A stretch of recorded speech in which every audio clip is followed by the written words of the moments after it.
আপনি কি মনে করছেন ডক্টর ইউনূস বসে আছে? না, মোদি দাদা এখান থেকে গেছে ট্রাম্পের কাছে এই বাংলাদেশ সম্পর্কে কিছু মিথ্যা কথা বলবে। কারণ এই বিশ্বে 257টা রাষ্ট্রে সবচাইতে বেশি মিথ্যা কথা বলে ভারত।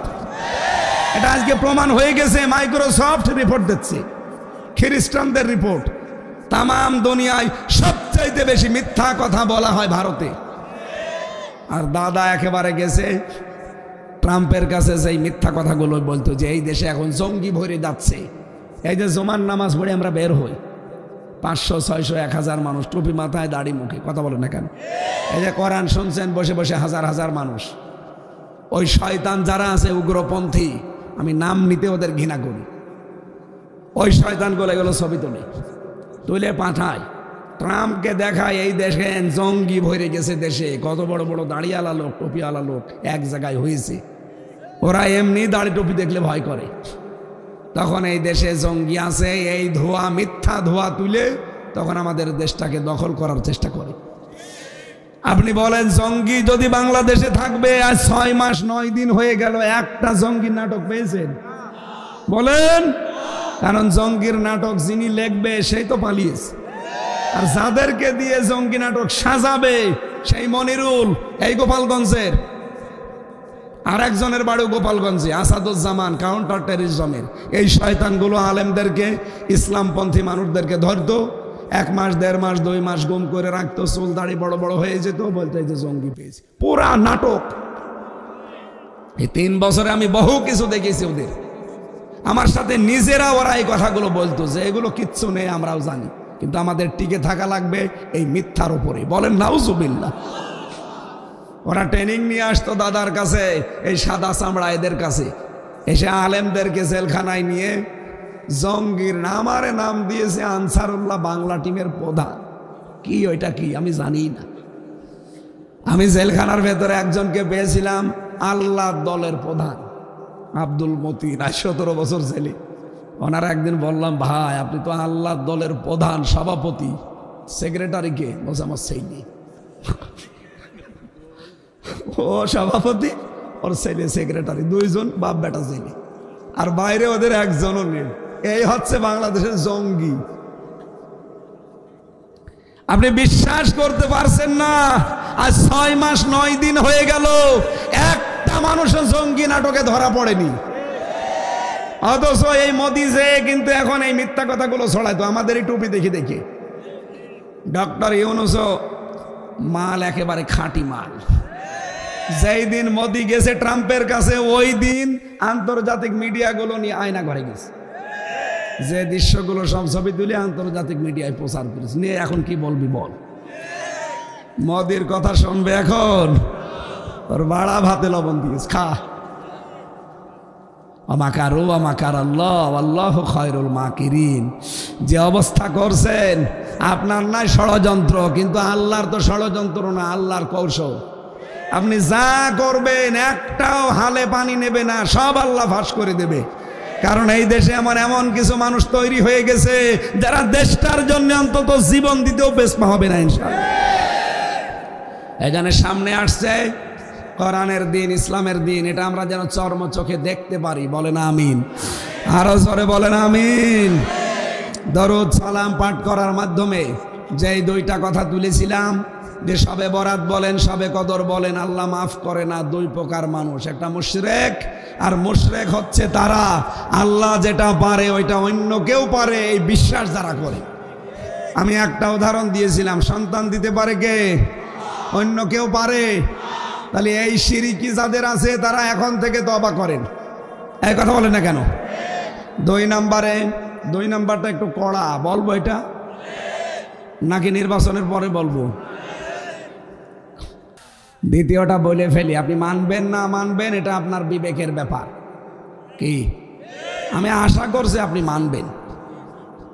না মানলা যদি ইচ্ছা থাকে যে না যা বলে বলুক গা, ও সাথে আমি শুনি চলে যাব, এরকম মন আছে কাদের? হাত তোলেন তো। একজন, এই তার কাটা, এদিকে তাকান, আর তার আসলেও কাটা, চেহারার দিকে তাকিয়ে দেখেন তার কাটা আছে। হ্যাঁ তার কাটা আছে। ঠিক আছে, আমি দ্বিতীয়টাও বলছি, যেহেতু 120টা এতগুলো বলা তো সম্ভব না। 2 নাম্বার পয়েন্টটা বলছি, এই তাকান। আলা লাহুল খালকু ওয়াল আমরু তাবারাকাল্লাহু রাব্বুল আলামিন। সূরা আরাফের 54 নাম্বার আয়াতে আছে, শেষের দিকে পাবেন।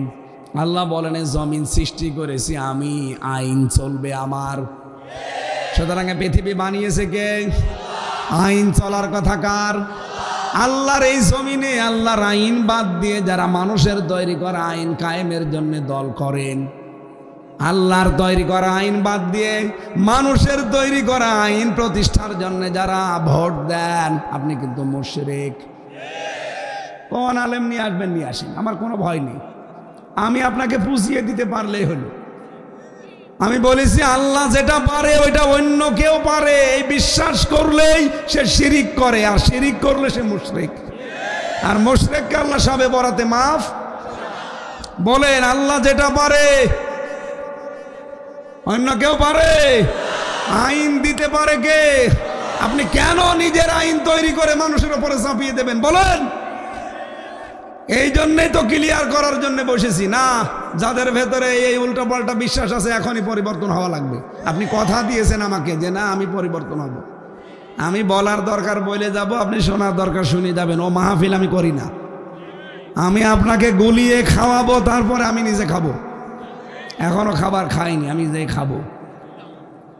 বলেন, আপনাকে সিদ্ধান্ত পাল্টাতে হবে। আল্লাহর আইন বাদ দিয়ে মানুষের কোন আইনের পেছনে আজকে থেকে থাকতে পারবেন না। যদি আপনি এরপরেও সিদ্ধান্ত না পাল্টান, আপনি চলে যান। না, আমি এখানে দেখতে চাই না, যান। এরকম কেউ থাকলে চলে যান। আজকে থেকে সিদ্ধান্ত নিয়ে বাড়ি যাওয়া লাগবে। আল্লাহর আইন ছাড়া কারো আইনের পক্ষে আমি নেই। এটা যদি আমার বাবা মা ছাড়া লাগে আমি ছেড়ে দেব, যদি দল ছাড়া লাগে ছেড়ে দেব, যদি বউ ছাড়া লাগে ছেড়ে দেবো। এই কথা বলেন না কেন? কারণ আমার আসল মালিক এবং আপনজনকে। আমার বউর জন্য, মা বাবার জন্য আমার আখিরাত আমি নষ্ট করব? আপনি কি মনে করেন আপনার বউ আপনাকে খুব ভালোবাসে? হ্যাঁ, আমি জানি। কিন্তু আপনি এখন মারা যান, আপনার বউ হয়তো পাগলের মতো কান্নাকাটি করবে। 2 দিন একেবারে পাগল হয়ে যাবে, 3 দিন না খেয়ে থাকবে, 7 দিন চিন্তায় কথা বলবে না, 40 দিন সাদা কাপড় পরে থাকবে, 4 মাস 10 দিন পর্যন্ত একটু মন খারাপ থাকবে। ওর বাবা আর মা এসে নিয়ে যাবে বাড়িতে, বলবে আর কতদিন? 4 মাস 10 দিন পরে ঠিকই একটা ছেলে দেখে তার বিয়ে দিয়ে দেবে। 2-4 দিন সংসার হয়ে গেলে ওই মেয়ে তার বাবা মার কাছে কল দেবে, আপনার বউ বলবে, বাবা খুব ভালো কাজ করেছো, আগে যেটা ছিল ওর চাইতে স্বামী 100 গুণ ভালো। এইটা হচ্ছে দুনিয়া। এইটা কি? সুতরাং এইরকম বর জন্যে, এইরকম ছেলে মেয়ের জন্য, এইরকম মা বাবার জন্য আমার বিশাল আখেরাত আমি নষ্ট করবো? আমি কি পাগল হয়ে গেছি? আরে ভাই, কোরআনের চোখ লাগিয়ে দেখতে পাচ্ছি আপনি পাগলামি করছেন। আপনি মানুষের তৈরি করা আইনের পেছনে সময় দেবেন কোন কারণে? আপনার সময়, আপনার সম্পদ, আপনার জীবনের দাম নেই। একটা কুকুরের আইন মানে না, আর আপনি মানুষ হয়ে মানুষের তৈরি করা আইন মানবেন? আল্লাহ কি খেলা করছে বসে বসে? সুতরাং আজকে সিদ্ধান্ত পাল্টাতে হবে, নাই তো মাহফিল করার দরকার নেই। এটা বাদ দিয়ে আগামী থেকে গাছের গান দেবেন। ও বলছে ঠিক, তারপরেও ও মানবে না। আমার তাহলে গলা নষ্ট করাই বেকার হচ্ছে না? আরে ভাই, নড়াইল তো আমার নিজের জেলার মতো, কারণ এটা খুলনা বিভাগ। খুলনা বিভাগ না? অন্যান্য বিভাগে গেলে মনে হয় যে বাড়ি থেকে একটু দূরে গেলাম, আর নিজের এই বিভাগে, আমার তো এই বিভাগে বাড়ি কুষ্টিয়া, এই খুলনা বিভাগের যে কোনো জেলায় গেলে মনে হয় যে বাড়ির ভেতরে আসি। সুতরাং আপনাদেরকে আমি আপন ভাই, আপন বোনের মতো ভালোবাসি। মন থেকে বলছি, আল্লাহর কসম, আপনি কোরআনের চোখ লাগিয়ে দেখেন, আপনি জাহান্নামে যাচ্ছেন। আপনাকে আল্লাহ মাফ করেনি এই সবে বরাতে, সবে কদরও মাফ করবে না যদি এই সিদ্ধান্ত না পাল্টান। আইন চলবে, কারণে জগৎ বানিয়েছে কে? আমি 2টা পয়েন্ট বললাম, একটা সন্তানের, একটা আইনের, এরকম 120টা আছে, সবগুলো আমরা আজকে বলছি না। 2 নম্বরে আল্লাহ মাফ করে না তাদেরকে যারা হিংসুক। কি? এদেশে তো হিংসা নেই। আমার হোক, অন্য কারো যেন না হয়, এটার নাম হিংসা। এই হিংসা যাদের ভেতরে আছে, তাদের আমল আখলাক যায় আছে, টোটা ফাটা যে খেদমতগুলো করেন, নেক কাজগুলো করেন, ওগুলো সব পুড়িয়ে ছারখার হয়ে যাচ্ছে। নবীজি বলেন কাঠে আগুন লাগিয়ে দিলে যেমন পুড়ে যায়, যাদের ভেতরে যাররা পরিমাণ হিংসা আছে তাদের নেকি সব পুড়ে যায়। সুতরাং আমার মতো এরকম পাগলামি আমরা যেন আর না করি। হিংসা করা যাবে না। কয়দিনই বাঁচবো, যে যা করছে করুক, ওর সম্পদ হচ্ছে হোক, আল্লাহ তুমি আমাকেও দাও না, আমারই হবে আর কারো যেন না হয়। এটার নাম এই হিংসুক যারা নারী পুরুষের ভেতরে, তারা সবে বরাতে মাপ পান নাই। আর আমার আজকের তেলাওয়াত কিন্তু আয়াত সূরা আহজাব 45-46 নম্বর আয়াত, আমি 15টা পয়েন্ট করেছি আয়াত থেকে। আমাদের যিনি আদর্শ মুহাম্মদুর রাসূলুল্লাহ সাল্লাল্লাহু আলাইহি ওয়াসাল্লাম, আল্লাহ তাকে 15টা নাম দিয়েছিলেন, গুণ দিয়েছিলেন, 15টা গুণবাচক জিনিস দিয়ে দুনিয়ায় পাঠিয়েছিলেন। আমরা যদি ওইগুলো দুনিয়ায় অর্জন করতে পারি আমরা সাকসেস। আমরা কি শুরু করব না শেষ করে দেব? আল্লাহ রাব্বুল আলামিন বলেন আহজাব, সূরার নাম কি? আরো জোরে। আহজাব মানে না, আহজাব মানে যৌথ বাহিনী। এই যে যৌথ বাহিনী এখন ডেভিল হান্ট চালাচ্ছে না, কথা বলছে না কেন? যৌথ বাহিনী দেখলে ইমানদারেরা খুশি হয়। ওয়ালাম্মা রাআল মুমিনুন আল আহজাব, যখন মুমিনরা যৌথ বাহিনী দেখেছে তখন আনন্দে আত্মহারা হয়ে গেছে। আর সবচাইতে বেশি আতঙ্ক এবং ঝামেলায় পড়েছে যারা খনি, যারা জুলুমবাজ আর যারা দুর্নীতিবাজ। দেখেন বাংলাদেশে যৌথ বাহিনী যখন অপারেশন ডেভিল হান্ট চালাচ্ছে, এদেশের ইমানদার যারা যারা অপরাধ করে না তাদের কোনো চিন্তা নেই। চিন্তা কাদের? যারা খনি। এই কথা বলেন না কেন? যারা গাজীপুরে 2টা ছাত্রকে পিটিয়ে মেরে ফেলেছে, চিন্তা তাদের। যারা কোটি কোটি টাকার সম্পদ আত্মসাৎ করে বাইরে পাচার করেছে, চিন্তা তাদের। যারা জুলুমের সাথে 15 বছর নিয়োজিত ছিল, চিন্তা তাদের। সূরার নাম কি? যৌথ বাহিনী। সূরার নাম 73টা আয়াত আছে, মাত্র একটা আয়াত পড়েছি। আল্লাহ রাব্বুল আলামিন বলেন ইয়া আইয়ুহান নাবিয়্যু, হে নবী, ইন্না আরসালনাকা শাহিদাও ওয়া মুবাশশিরাও ওয়া নাযীরা, অবশ্যই আপনাকে দুনিয়ায় আমি পাঠিয়েছি সাক্ষ্যদাতা, সুসংবাদদাতা আর সতর্ককারী রূপে। ওয়া দাউয়ান ইলাল্লাহি বিইযনিহি ওয়া সিরাজাম মুনীরা। 4 নম্বরে আপনাকে আমি দুনিয়ায় আমার দিকে ডাকার জন্য দায়ী করে পাঠিয়েছি। 5 নম্বরে আপনি উজ্জ্বল প্রদীপ। এরকম আছে কয়টা? 15টা। কয়টা বলেন বলেন? আপনারা কি হাঁপ লেগে গেছে নাকি?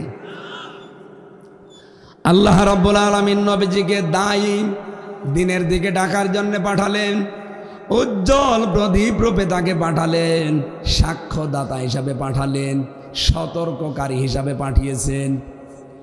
আল্লাহ পাক তাকে সুসংবাদদাতা হিসাবে পাঠিয়েছেন। এক একটা শব্দে আমি তাফসিরে যত লক্ষ লক্ষ কথা পড়েছি, শব্দ বলা সম্ভব না। আমার কণ্ঠচার্য সাপোর্ট দিচ্ছেন, এজন্য তাড়াতাড়ি করছি। 2 নাম্বার শব্দটা আমি ব্যাখ্যা করার জন্য একটু বেছে নিলাম, বাশির। আমার নবী ছিলেন সুসংবাদদাতা। নিজেদের নফসের উপরে জুলুম করে জীবনটা যারা আমরা নষ্ট করে ফেলেছি, ও দুনিয়ার মানুষেরা ফিরে আসেন। বলিয়া ইবাদিয়াল্লাযীনা আসরাফু আলা আনফুসিহিম লা তাকনাতু মির রাহমাতিল্লাহ। আল্লাহ পাক বলেন নবী আপনি বলুন আমার বান্দা বান্দিরা নফসের উপরে জুলুম করে নিজেদেরকে যারা নষ্ট করে ফেলেছো, আমার রহমত থেকে নৈরাশ হয়ে যেও না। ইন্নাল্লাহা ইয়াগফিরুয যুনুবা জামিয়া, অবশ্যই আমি আল্লাহ সব অপরাধ মাফ করে দেব। ইন্নাহু হুয়াল গফুরুর রহিম, আমি গফুর এবং রহিম। আয়াতটা যখন নাযিল হয়, হযরতে দাহিয়াতুল কলবি রাদিয়াল্লাহু তাআলা আনহু মসজিদে নববীতে তিনি অঝর নয়নে কাঁদছিলেন। নবীজি বললেন কি হয়েছে, কাঁদো কেন? হে নবী আপনি তো বললেন আমার জীবনের সব অপরাধ কালেমা পড়ার পরে মাফ হয়ে গেছে। মাত্র আর 7 দিন আমি মুসলমান হয়েছি। কয়দিন? এইদিকে তাকান। 7 দিন আমি মুসলমান হয়েছি, আমার অন্তরের ভেতরে এখনো পর্যন্ত একটা ব্যথা। আপনি যে বললেন সব আমার মাফ হয়ে গেছে, কিন্তু না, আমার একটা অপরাধ মনে হয় আল্লাহ মাফ করে নাই। নবীজি বললেন, কি করেছে এমন বলো দেখি। আমার সন্তান সম্ভবা স্ত্রীকে আমি পাঠিয়ে দিয়েছিলাম শ্বশুর বাড়িতে, যে সন্তানটা খালাস করে আসবা, যদি ছেলে হয় জাকজমক করে আসবা, আর যদি মেয়ে হয় মেরে ফেলবা। কিন্তু আমার সন্তানটা মেয়ে হওয়ার পরে আমার স্ত্রী আমাকে বলে নাই, বলেছে মরা সন্তান হয়েছে, অন্য একজনের বাড়িতে টাকা পয়সা দিয়ে গোপনে তাকে মানুষ করেছে, 6 বছর হয়ে গেছে। হঠাৎ একদিন আমার বাড়িতে গোপনে নিয়ে এসেছে। আমি দেখার পরে মেয়েটাকে আমি নিজেই পাগল হয়ে গেছি যে মানুষ এত সুন্দর হয়। মেয়েটা কাছে গিয়ে যখন আদর আখলাক করলাম, স্ত্রী মনে মনে করছে সব আমি ভুলে গেছি। আমারে ডাক দিয়ে বলে, স্বামী আমার একটা কথা বলি, আপনি যদি কিছু মনে না করেন, এর চেহারার দিকে তাকান, এর নাক কান মুখ ঠোঁট কিন্তু আপনার মতোই মনে হচ্ছে। এই পৃথিবীতে যতগুলো সুন্দর মানুষ আল্লাহ পাঠিয়েছিলেন তার ভেতরে এই সাহাবী একজন, দাহিয়াতুল কলবি রাদিয়াল্লাহু তাআলা আনহু। হযরতে জিবরাইল মাঝে মাঝে তার আকৃতি ধারণ করে নবীর কাছে ওহী নিয়ে আসতেন, এত সুন্দর ছিল। যেহেতু বাবার আকৃতি পেয়েছে মেয়েটা, স্ত্রী সাহস করে বলছে, স্বামী আমার, আপনি কি মনে করবেন জানি না, সন্তানটা কিন্তু আমাদেরই। আমি আদর এমন করলাম, স্ত্রী ভুলে গেছে। আমার মনের ভেতরে শয়তান এবং এই জাহেলিয়াত এমন ভাবে উকি ঝুঁকি মারছে যে না, একে রাখা যাবে না। বড় হলে যদি বিয়ে দেই, যেখানে যাবে সেখানে আমি ছোট হব, এটা আমি রাখবো না। ওকে নানির বাড়িতে নিয়ে যাব বলে বাড়ি থেকে সাজিয়ে নিয়ে গেলাম মিথ্যা ধোকা দিয়ে। বাড়ির দিকে না যেয়ে নানির বাড়ির দিকে গেলাম অন্য রাস্তায়, এক জঙ্গলের রাস্তায়, মরুভূমির রাস্তায়। নিজে একটা গর্ত তৈরি করলাম। মেয়েটা বারবার আমাকে বলছিল, বাবা আমি তো নানির বাড়িতে এর আগে মায়ের সাথে কয়েকবার গেছি, আপনি কোথায় নিয়ে আসলেন? এত কষ্ট করার দরকার নেই, চলেন আমরা ফিরে যাই। হে রাসূল, আমার মেয়েটা তো জানে না যে আমি তার জন্যই গর্ত করি। শেষ পর্যন্ত তারা আমি নিজে উপর থেকে বললাম, দেখ কি সুন্দর জিনিস গর্তের ভেতরে দেখা যায়। মেয়েটা আমার কথা সরল মনে বিশ্বাস করে দেখতে গেছে। ওপর থেকে একটা ধাক্কা দিয়ে ফেলে দিলাম গর্তের ভেতরে। মেয়েটা তখন বুঝে ফেলেছে যে না, তারে আমি আর বাঁচতে দেব না। হাত জোড় করে আমারে বারবার বলছিল, বাবা আমি মায়ের কাছ থেকে শুনতে পেয়েছি যে তুমি আমাকে সহ্য করতে পারোনি। আমি কথা দিচ্ছি জীবনে কোনোদিন তোমার কাছে আমি আর ফেরত যাব না, বাবা বলেও তোমার সম্মান নষ্ট করব না। দরকার হয় ভিক্ষা করে খাবো, আমার জীবনটা তুমি আজকে ছেড়ে দাও। হে রাসূল, ওই পর্যন্ত আমার মনের ভেতরে এক চুল পরিমাণে, কোনো বিন্দু পরিমাণে মায়া জন্ম হয়নি। বিশাল এক পাথর 2 হাত দিয়ে উপরে নিলাম, ওর বুকের উপরে দেখে মারলাম। ফিনকি দিয়ে রক্ত বের হয়ে আমার শরীরে লেগেছিল। ওই দিন মেয়েটা একটা আত্মচিৎকার দিয়ে বলেছিল, বাবা তোমার মতো নিষ্ঠুর বাবা যেন দুনিয়ায় আর কারো না হয়। হাদিস যিনি বর্ণনা করেন তিনি বলেন, নবীজি এই কথা শুনছিলেন মসজিদে নববীতে। আল্লাহর নবী নিজে অঝোর নয়নে কেঁদে ফেললেন। ডাক দিয়ে বললেন যে মানুষ এত নিষ্ঠুর হতে পারে। আমি এই হাদিসটা যখন পড়েছি, আমার নিজের মেয়ে, 2 নাম্বার মেয়ে যেটা ফারিহা জান্নাত, আমি জেলে যাওয়ার সময় ওর বয়স 7 মাস ছিল, এখন 4 বছর। ওরে আমি মাঝে মাঝে নিয়ে ভাবি, কারণ 3টা মেয়ের ভেতরে এই মেয়েটারে আমার মহাব্বত একটু বেশি, কারণ এটা আমি দেখতে পাইনি। চিন্তা করি ওই সাহাবীর দিকে আর আমার এই মেয়েটার দিকে। আল্লাহ, আমার মেয়েটার চেহারা অনেক সুন্দর, এর দিকে তাকালে আমি অনেক কিছুই ভুলে যাই। মাঝে মাঝে আমার চিন্তা হয়, আল্লাহ ওই সাহাবী কি করে এত সুন্দর মেয়েকে নিজের হাতে কবরের ভেতরে দিয়ে গর্তের ভেতরে আবার পাথর নিক্ষেপ করে তার জীবনটা শেষ করে দিল। আমাকে যদি তামাম দুনিয়াও কেউ দিয়ে দেয়, আমার ফারিহার গায়ে পাথর লাগা দূরের কথা, একটা ফুলের টোকাও আমি লাগতে দেব না। আমিও তো আমার মেয়েকে ভালোবাসি, উনিও তো ভালোবাসার কথা। তো কি জাহিলিয়াতের ভেতরে ছিল বলেন তো একটা লোক। মেয়েটার জন্য যখন কবর খুঁড়ছিল এই গর্ত, তখন মাটিগুলো এই দাড়ির ভেতরে চুলের ভেতরে যাচ্ছিল। সাহাবী বলে, হুজুর আমি বারবার দেখি আমার মেয়েটা দৌড়িয়ে এসে এই দাড়ির ভেতরে আর চুলের ভেতরে এই ঢেলা ময়লাগুলো বালিগুলো পরিষ্কার করে দেয়। ওই সময়ও যদি আমার মনের ভেতরে একটু মায়া আসতো,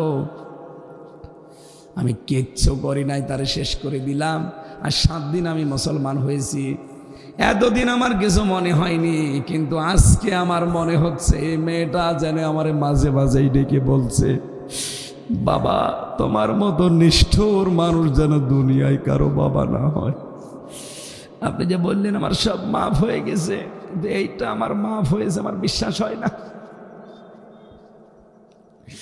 নবীজি তারপরেও তাকে সুসংবাদ দিলেন, শাহিদা ওয়া মুবাশশিরা ওয়া নাযীরা।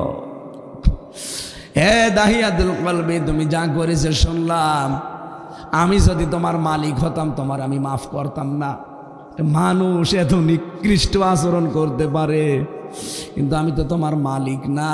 তোমার মালিক একজন আছে, উনি যেহেতু কোরআনে আয়াত নাযিল করেছে, আমি তোমার গ্যারান্টি দিতে পারি আল্লাহ তোমাকেও মাফ করে দিয়েছেন। সম্মানিত মা বোনেরা, কোথায় ছিলেন আপনারা? আছাড় দিয়ে মেরে ফেলতো জন্মের পরেই। কোথায় তুলে দিয়েছে আমার আল্লাহর নবী এসে ইসলামের কারণে। সুসংবাদ দিয়ে যাচ্ছি, যদি ইসলামের দেশে আবার আসে, মেয়েরা সব চাইতে দামি জায়গায় থাকবে। বিশ্ব নবী জানিয়েছেন, যার 3টা মেয়ে আছে, যদি 3টা মেয়েকে আদর যত্ন করে তাদের পেছনে খরচ করে দিন শিক্ষা দিয়ে সৎ পাত্র দেখে পাত্রস্থ করতে পারে, আমি নবী গ্যারান্টি দিলাম কিয়ামতের দিন সে আমার সাথে এইভাবে জান্নাতে থাকবে। আমি এই আশায় বুক বেঁধে আমার 3টা মেয়ের পেছনে শ্রম দেই, তাদেরকে দিনের শিক্ষা দিচ্ছি, তাদের পেছনে আমার সাধ্যমতো খরচ করছি। আমার পৃথিবীতে আল্লাহ রাসূলের পরে এই 3টা মেয়ে আমার কাছে আমার পৃথিবী। আমি চেষ্টা করব তাদেরকে সৎ পাত্র থেকে পাত্রস্থ করে নবীর এই কথাকে আমল করে কিয়ামতে যেন নবীর সাথে জান্নাতে যেতে পারি, বলেন আমিন। আন্তর্জাতিক একটা সংস্থা রিপোর্ট দিয়েছে, এই 257টা রাষ্ট্র চালাতে 257 জন মানুষ আছে এখন, না নেই? প্রত্যেকের একটা রাষ্ট্রপ্রধান আছে। পৃথিবীর 1 নম্বরে নিকৃষ্ট রাষ্ট্রপ্রধানের তালিকায় হাসিনার নাম। এটা শুনতেও কেমন লাগে, যদি অন্য কারো নাম হয়তো তাও তো হতো, এমন মানুষের নাম। 2 নম্বরে নাম এসেছে বাশার আল আসাদের, এটাও একজন মুসলমান। খ্রিস্টানের নাম পেয়েছি আমি প্রায় 9 নম্বরে। যে এর আগে যেগুলো আছে সবগুলোই মুসলমান, বাকি একজন মুশরিকের নাম আছে, আমি নাম নিলাম না। চিন্তা করেন, পৃথিবীর নিকৃষ্ট মানুষের তালিকায় ওনার নামটা অলরেডি উঠে গেছে। দুনিয়ার হিসাবে, আল্লাহর হিসাবে আরো আগে উঠেছে। কারণ যারা মানুষের উপরে জুলুম করে এরা আল্লাহর মামলার আসামি হয়ে যায়। সুতরাং মানুষের উপরে যেহেতু জুলুম হয়েছে, এটার প্রমাণ গতকালকের টক শো উপস্থাপিকা সহ 3 জন যারা আলোচক ছিলেন, হাওমাও করে সব কাজ ছিল। ব্যারিস্টার আরমান, 8 বছর যিনি আয়না ঘরে ছিলেন, তার জীবনী শোনার পর আমি নিজেও কেঁদে ফেলেছি। মানুষ এত নিকৃষ্ট হতে পারে, এত নিচে নামতে পারে মানুষ। আমি আয়না ঘরে ছিলাম, কিন্তু আমি মিনিটায় ছিলাম, উনি তো বিগটায় ছিলেন, বড়টায়। আমাদেরটায় অত্যাচার হয়েছে, কিন্তু অত না। এরকম এই চেয়ারের ভেতরে বসে দিত, চেয়ারের ওপরে বসে ক্লিপ এঁটে দেয় হাতে পায়ে, আর গলার সাথে একটা বেল্ট আছে। আপনারা এখন আয়না ঘর আবিষ্কার হওয়ার পরে যে চেয়ার দেখছেন, এটা শক দেওয়া, এটা শক দিলে এভাবে কাঁপতে থাকে। আর যে চেয়ার আমাকে নিয়ে গিয়েছিল ওটা ঘুরতে থাকে। একবার শুধু টিপ দেবে, 1 মিনিটে 120 বার ঘুরবে। 1 মিনিট পরে মনে হবে আমি 10টা দুনিয়া দেখতে পাচ্ছি। তখন ওরা ঠাট্টা করে বলে, যেহেতু আমি যেই কয়টা অফিসার পেয়েছিলাম অধিকাংশগুলো হিন্দু। সঞ্জয় দত্ত, তো নাম শুনে বোঝা যাচ্ছে ওর ইমান নেই। আমার ওই সময় বলতো যে আপনারা তো নাই, তোরা বলিস যে বিভিন্ন জায়গায় যে মরণের পরে আল্লাহ নাকি 10 দুনিয়া দেবে। এখন কি 10 দুনিয়া দেখা যাচ্ছে?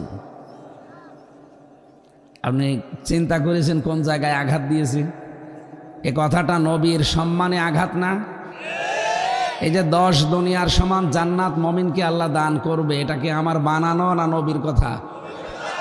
ওরা নবীর কথাকে ঠাট্টা বিদ্রুপ করত, এমনকি আল্লাহরও ভুল ধরত যে আল্লাহর এইটা করা ঠিক হয়। চিন্তা করতাম মাঝে মাঝে, আল্লাহর যদি ভুল ধরতে পারে, আমি তো ওর কাছে কিছুই না। এভাবে বসিয়ে রেখে 1 মিনিট ঘোরাবে, ঘোরানোর পরে এবার নিয়ে আসে মেশিন, আসার পরে এই যে হাতের সাথে আর পায়ের সাথে এমন মিল করা, শুধুমাত্র টিপ দেবে, একবারে আপনার নখগুলো সব খুলে চলে আসবে। নখ খুলে গেলে দেখবেন ফিনকি দিয়ে রক্ত বের হয়। কথা বুঝতেছেন? তখন মিহি পাতলা যে লবণ আছে, ওই মোল্লা সল্ট, ওইটা লাগিয়ে দেয়। কি যে চিৎকার মানুষের! আমার আগে যারা এভাবে খুলছিল, ভাই রে কান্নাকাটি। এরপরে আমারে নিয়ে গেছে, আমারে ঘোরায়নি, আমারে ঘোরাইত, আমারে যা যা বলতে বলেছিল ম্যাজিস্ট্রেটের কাছে যে এইগুলো সব লিখে দিলাম, যে বলবেন, যদি না বলেন আপনার স্ত্রীকে তুলে নিয়ে আসা হবে। আর এই যে দেখলেন যে এর যা করলাম এইটা আপনাকে করাবো। ওই মেশিন আমি দেখেছিলাম যে নখ কি করে তোলা হয়। ব্যারিস্টার আরমান সাহেব যে কথা বলছিলেন, আমি তাহাজ্জুদের নামাজে ছিলাম। আমি তো তাহাজ্জুদও পড়তাম আন্দাজে, কারণ কয়টা বাজে আমি জানি না। আন্দাজের ওপরে তাহাজ্জুদ পড়ছিলাম যে না জানি, এখন হয়তো যেহেতু নিস্তব্ধ হয়ে আছে সব, তাহাজ্জুদের সময় হতে পারে। 8-10 জন আসলো আমার রুমে, সব মুখ বাঁধা। এসে আমারে বলছে নামাজ তাড়াতাড়ি শেষ করেন। নামাজ শেষ করার পরে গাড়িতে তুলে নিল মুখ আর হাত বেঁধে। আমার নিজের উপরে তারা 2 জন বসলো, অথচ সিট পড়ে আছে। সিটের ওপরে না বসে আমার শরীরের ওপরে বসলো। এখান থেকে নিয়ে গেল, সারা রাত কোথায় যেন ঘোরাইল। ঘোরানোর পরে আমারে বলল আপনি কোথায় ছিলেন? আমি বললাম যে আমি জানি না। এই কথাটাই বাইরের মানুষকে বলবেন যে আমি কোথায় ছিলাম আমি জানি না। গাড়ি থেকে এক লাথি দিয়ে আমারে ফেলে দিয়ে বলল যে ঠিক আছে, কাউকে কিছু বলবা না। এখন দেশ যে স্বাধীন হয়েছে এটা আমি জানি না। এটা 5 তারিখের ঘটনা। কয় তারিখ? আগস্টের 5 তারিখের রাতে এই ঘটনা ঘটিয়েছে। উনি বহু কষ্ট করে হাতটা খুলেছে। চোখ খুলে দেখে যে চোখে ছানি পড়ে গেছে, কারণ শরীর দুর্বল হওয়ার কারণে চোখে আর ভালো দেখে না। বহু কষ্ট করে একটা সাইনবোর্ডের কাছে যেয়ে দেখে লেখা দিয়াবাড়ি উত্তরা মিরপুর। চিন্তা করলেন এ তো আমার পরিচিত জায়গা। কিছুক্ষণ পরে দেখলেন আজান আসতেছে কানে। যে 15 নম্বর সেক্টরে উত্তরায় ওই মসজিদে গিয়ে ইমাম সাহেবকে বললেন, চিন্তা করছেন এখনো দেশ স্বাধীন হয়েছে কিন্তু আমি জানি না। ইমাম সাহেবকে যদি বলি না জানি আবার ওলামা লীগের ইমাম কিনা, কোন বিপদ আবার কোন দিক থেকে কাটে। যে বললাম যে ভাই এখানে হাসপাতাল আছে আশপাশে, আমার তো পরনে সেই লুঙ্গি, ছেঁড়া লুঙ্গি, 8 বছর আমি পড়ে আছি ওই ঘরের ভেতরে, গায়ে ছেঁড়া একটা গেঞ্জি, আর ওর চোখ বেঁধে নিয়েছিল যে গামছা, ওইটা আমার গায়ে দেওয়া। চুলগুলো তো উস্কো খুস্কো, দাড়ি তো এলোমেলো। আমার যে চেহারা ছিল সে 8 বছর আগে, আমি একজন ব্যারিস্টার, সেখান থেকে আজ 8টা বছরে আমি নিজেকেই নিজে আজ চিনতে পারি না। মসজিদের যে গ্লাস লাগানো আছে, আমার চেহারাটা আমি দেখলাম 8 বছর পর। 8টা বছর পরে দেখলাম যে আমি কেমন হয়েছি। দেখি না, আমি নিজেকে চিনতে পারি না। ইমাম সাহেবকে পরিচয়ও দিলাম না, বললাম যে ভাই আমার একটা হাসপাতালে নিয়ে চলেন, আমি সব হারিয়ে ফেলেছি।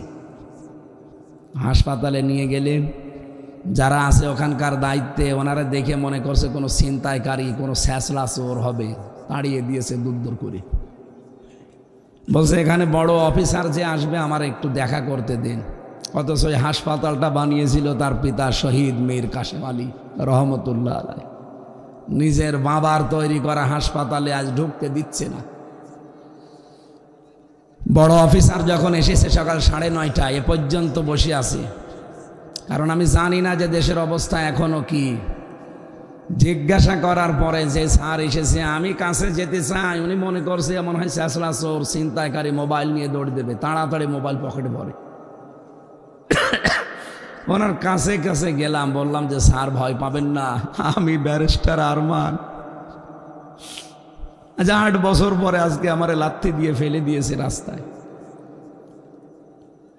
ম্যানেজার তো পাগল হয়ে গেছে, কারণ তার বাবার তৈরি করা প্রতিষ্ঠানে আমি চাকরি করি। বুকের ভেতরে জড়িয়ে হাওমাও করে কেঁদে বলছে আপনার পরিবারকে খবর দেই। পরিবারের লোকজন এসেছে, শুধু মা আর স্ত্রী ছাড়া কেউ ওনারে চিনতে পারে না। আমি দেখছিলাম এই করুণ কথাগুলো যখন বলছিল, উপস্থাপিকা একজন মহিলা, সে অঝর নয়নে কাঁদছে। বাংলাদেশে যদি কিচ্ছু না হয়, আমাদেরগুলো সব আমরা ভুলে গেলাম। জামাত বিএনপির ওপরে যা হয়েছে সব আমরা ভুলে গেলাম। যান, আয়না ঘরে যাদেরকে রেখেছিলেন 1700 মানুষ, আপনি কি জবাব দেবেন বলেন? আপনি যে বিশ্বের তালিকায় আজ নিকৃষ্ট মানুষের 1 নম্বরে, এমনি না, শুধু আয়না ঘরের কারণে। কিয়ামত পর্যন্ত অন্তত বাংলাদেশে কেউ যেন আর আয়না ঘর বানাতে না পারে, সেই ব্যবস্থা আমাদের করা লাগবে। এটা যে মানবতার সাথে কত বড় একটা কৌতুক, আপনি নিজেকে একটু দাঁড় করান তো ওই জায়গায়। একটা মানুষ এদিকে 3.5 হাত, এদিকে 1.5 হাত, মাঝখানে একটা টয়লেট দেওয়া, 24টা ঘন্টা পড়ে আছে। এটা কি অত সহজ? আর তারপরও মাটির নিচে গা সমসম করে।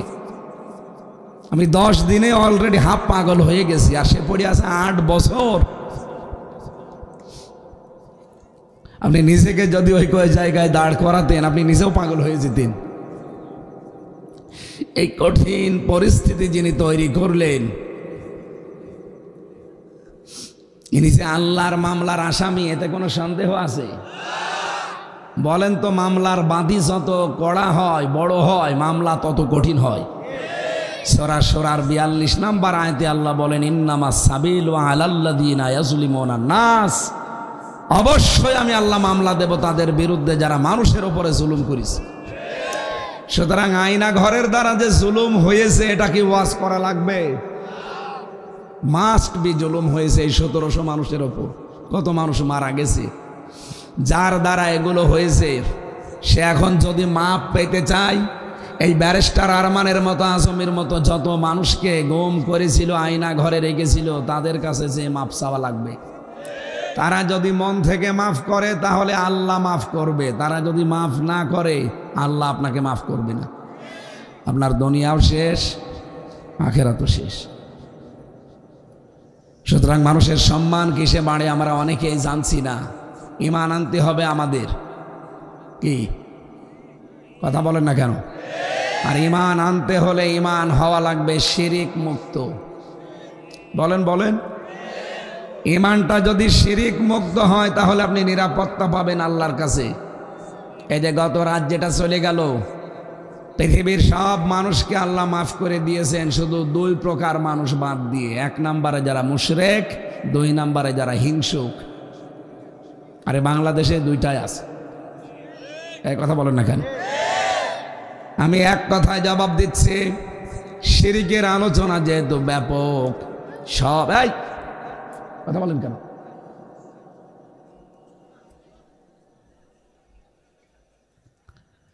ক্লাস চলছে, এটা একেবারে ছাত্রের মতো শুনবেন, যেন বাড়িতে 1 ঘন্টা পরে কিছু নিয়ে যেতে পারেন। শিরিক বিল জাত, শিরিক বিল সিফাত, শিরিক বিল ইখতিয়ারা, শিরিক বিল হুকুক, এভাবে বর্ণনা করতে করতে আমি 120 প্রকার পেয়েছি। কিচ্ছু লাগবে না, জান। এখানে নড়াচড়াও করবেন না। আপনি যদি নড়েন না, আপনার খবর আছে।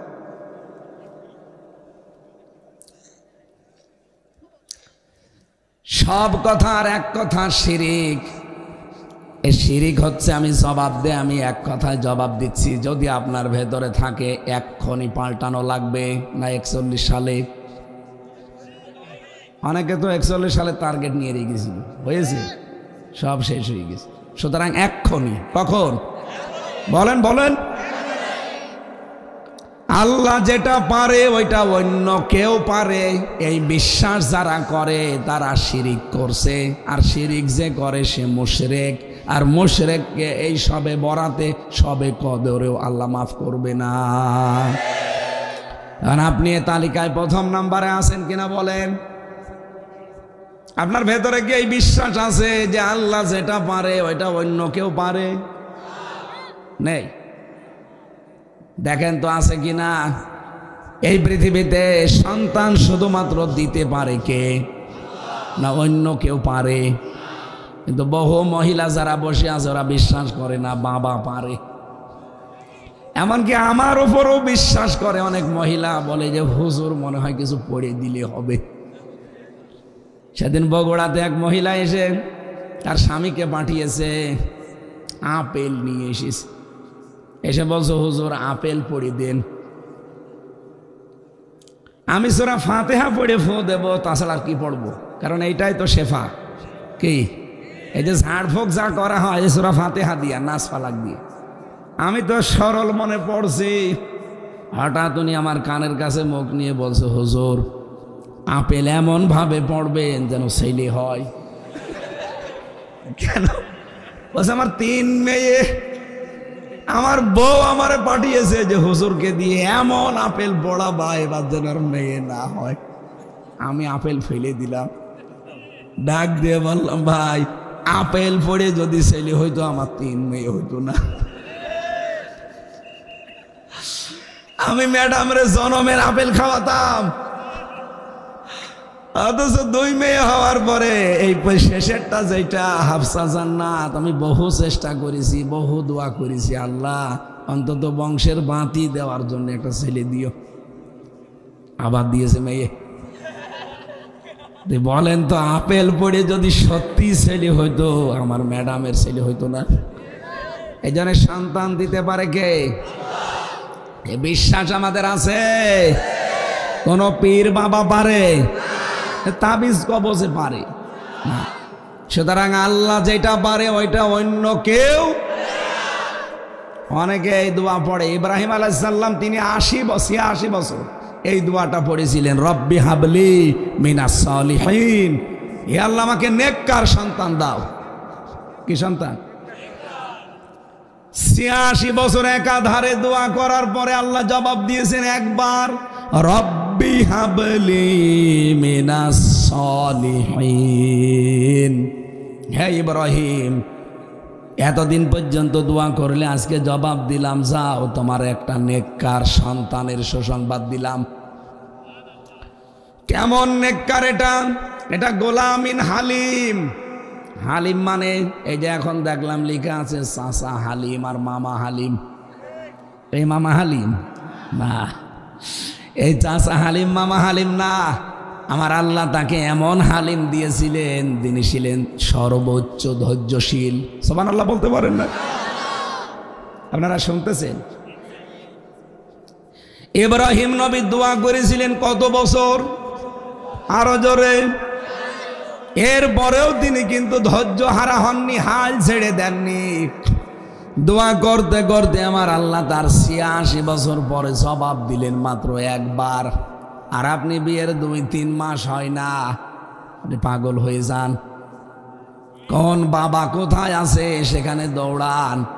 ওই বাবার যদি ক্ষমতা থাকতো, বাংলাদেশে বহু পীর বাবা আছে যাদের নিজেরই ছেলে মেয়ে নেই। এই কথা বলেন না কেন?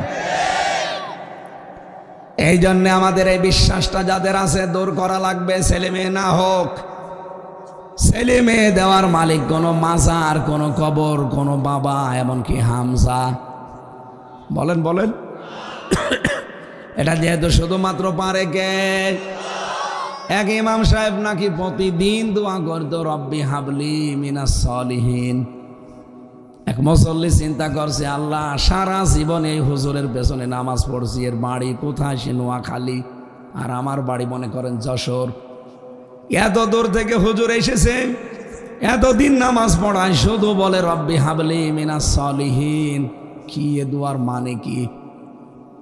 এক ইমাম সাহেব আলেম, তাকে জিজ্ঞাসা করছে যে আমাদের ইমাম সাহেব এরকম লেখাপড়া জানে না, উনি শুধু দোয়া করে নামাজের পরে হাত তুলে, এই দোয়ার মানে কি? ওই আলেম বলছে এটা তো দোয়া না, শুধু এটা কোরআনের আয়াত, সূরা সফফাতের ৯৯ নম্বর আয়াত। আল্লাহ পাক জানিয়েছেন রব্বি হাবলি মিনাস সলিহিন, আল্লাহর কাছে দোয়া করো, আল্লাহ তুমি আমাকে একটা নেককার সন্তান দান করো। মুসল্লি চিন্তা করছে হুজুরের মনে হয় ছেলে মেয়ে নেই, যে বলছে হুজুর আপনার ছেলে মেয়ে কয়টা? 11টা। 11টা ছেলে মেয়ে, আপনি যে দোয়া করেন আপনি কি জানেন ওই দোয়ার মানে কি? বলছেন না। কিসের দোয়া করেন আপনি? প্রতিদিনই এক দোয়া করেন, আপনি দোয়া মানে জানেন না? আমি আজকে আলেমের কাছে জিজ্ঞাসা করে আসলাম, এ দোয়ার মানে হচ্ছে আল্লাহ আমারে নেককার সন্তান দাও। আপনার 11টা হয়ে গেছে, এখনো দোয়া করছেন, আপনি কি দেশ ভরে ফেলবেন? ইমাম সাহেব বলছে বাবাজি এ দোয়ার মানে এই, আমি যদি আগে জানতাম তো 10 বছর আগে দোয়া বাদ দিয়ে দিতাম। আমি তো জানি না, আমি পড়িয়ে যাই, আল্লাহ দিয়ে যায়। আমি এখান থেকে একটা শিক্ষা বের করেছি, হযরত ইব্রাহিম নবী ইসমাইল পাওয়ার জন্য যে দোয়া করলেন, আল্লাহ জবাব দিলেন গোলামিন হালিম, আমাকে ধৈর্যশীল সন্তান দিয়েছেন আল্লাহ। উনি মনে মনে সিদ্ধান্ত নিলেন, আল্লাহ তুমি আমার দোয়া তো কবুল করলে, কিন্তু কেমন হালিম দিয়েছো, আমি এই হালিম আজকে পরীক্ষা করব। রব্বুল আলামিন তাকে স্বপ্ন দেখিয়েছিলেন, ফালাম্মা বালাগা মাহুস সায়া ক্বালা ইয়া বুনাইয়া ইন্নী আরা ফিল মানামি আন্নী আযবাহুকা ফানজুর মাযা তারা। সন্তানটা তার সাথে যখন চলাফেরা করতে শিখেছে, তার মানে 12-13 বছর বয়স, একটু হাতে কামে লাগে। আপনি দেখবেন ছেলে যদি কাজ কামে লেগে যায়, একটু কথাবার্তারা শোনে, তখন তার প্রতি মায়া মহাব্বত একটু বেশি হয়। কথা বলেন না কেন?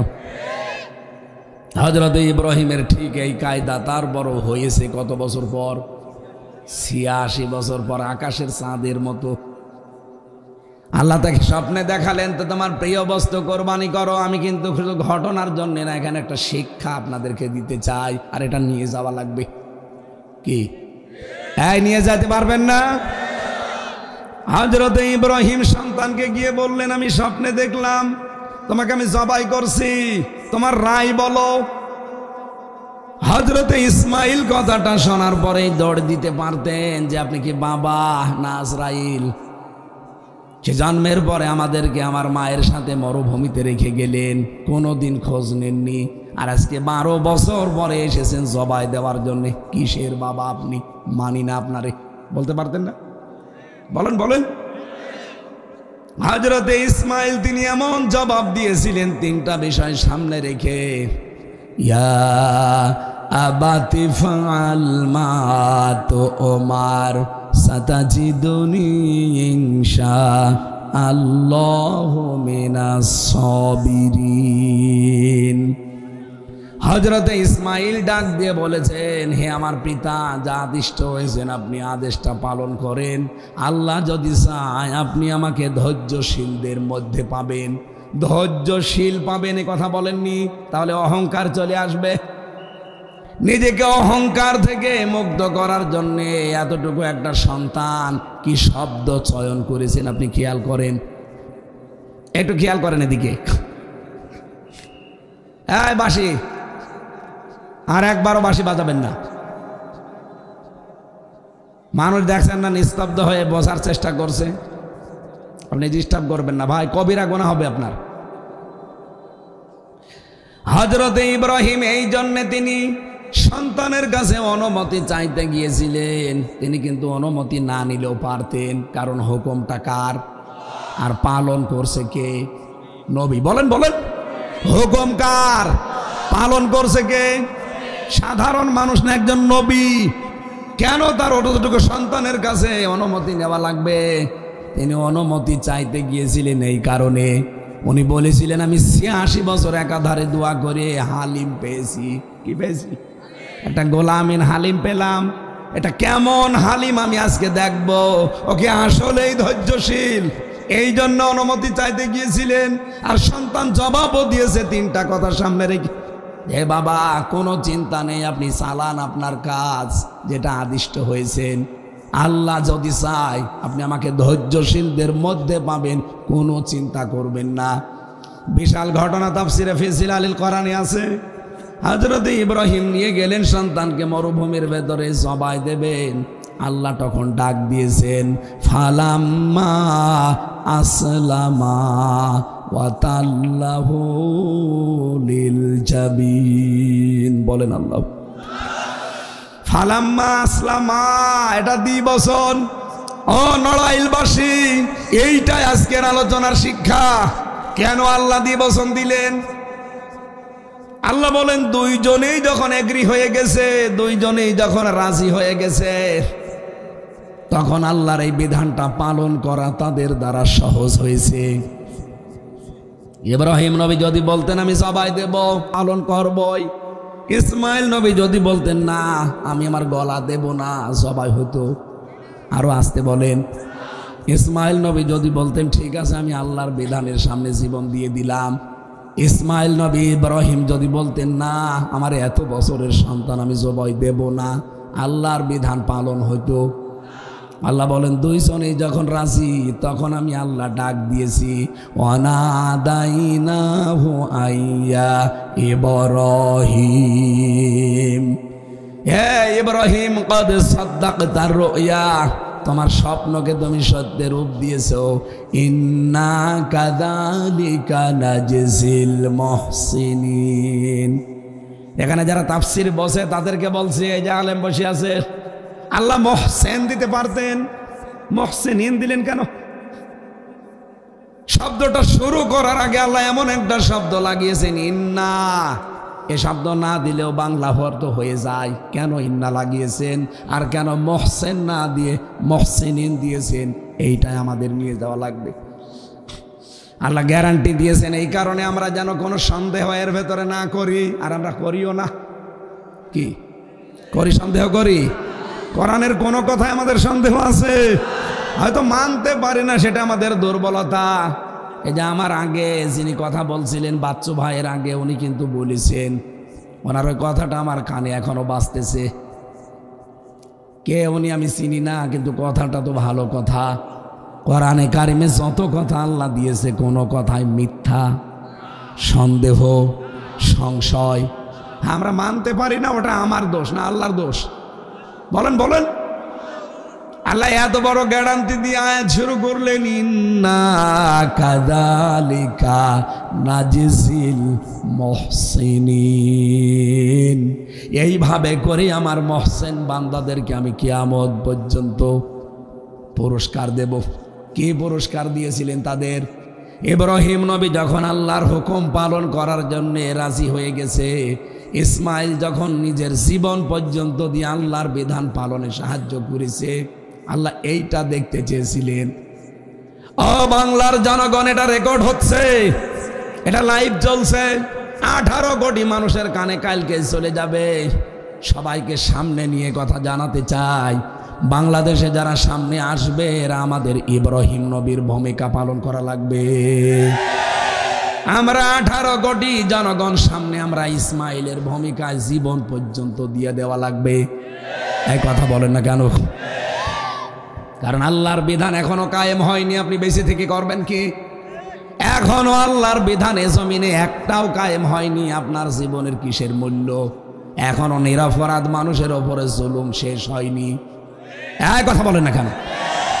বিশ্ব নবী মুহাম্মদুর রাসূলুল্লাহ মাত্র একজন নিরপরাধ মানুষকে ওরা হত্যার মিথ্যা সংবাদ প্রচার করেছিল যে কতিলা উসমান, ওসমানকে মেরে ফেলেছি।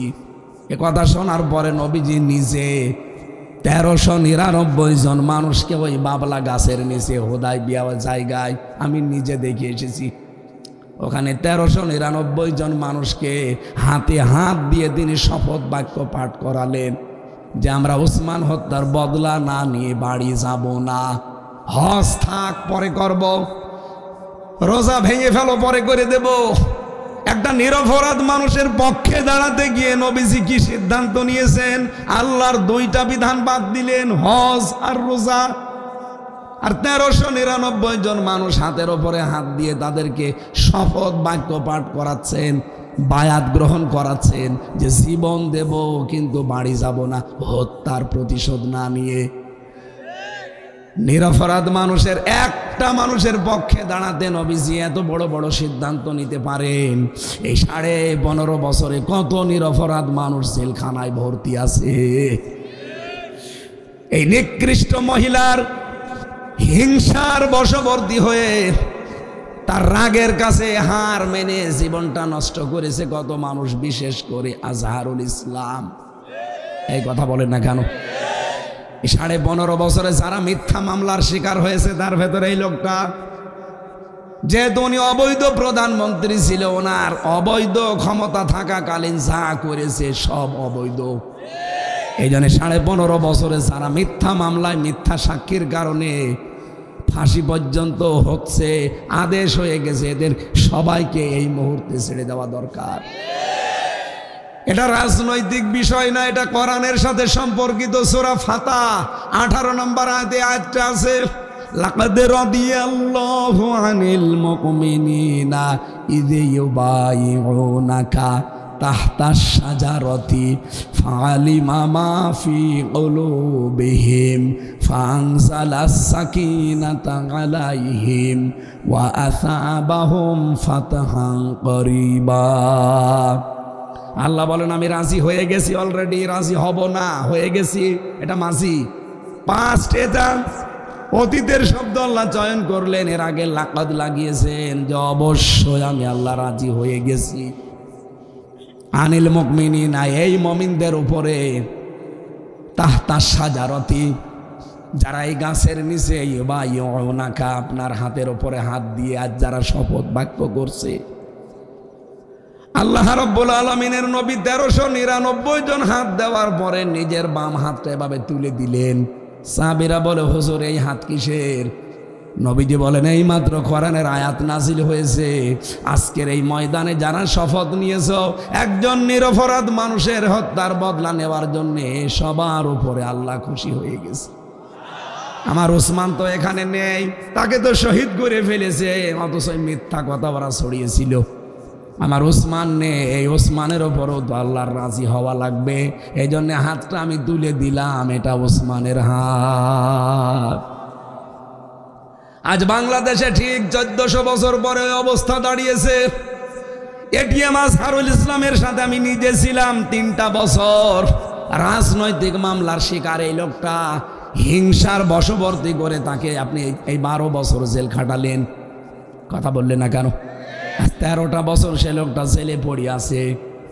উনি যদি বামপন্থী রাজনীতি করতেন, আল্লাহর কসম উনি আজ মন্ত্রী থাকতেন।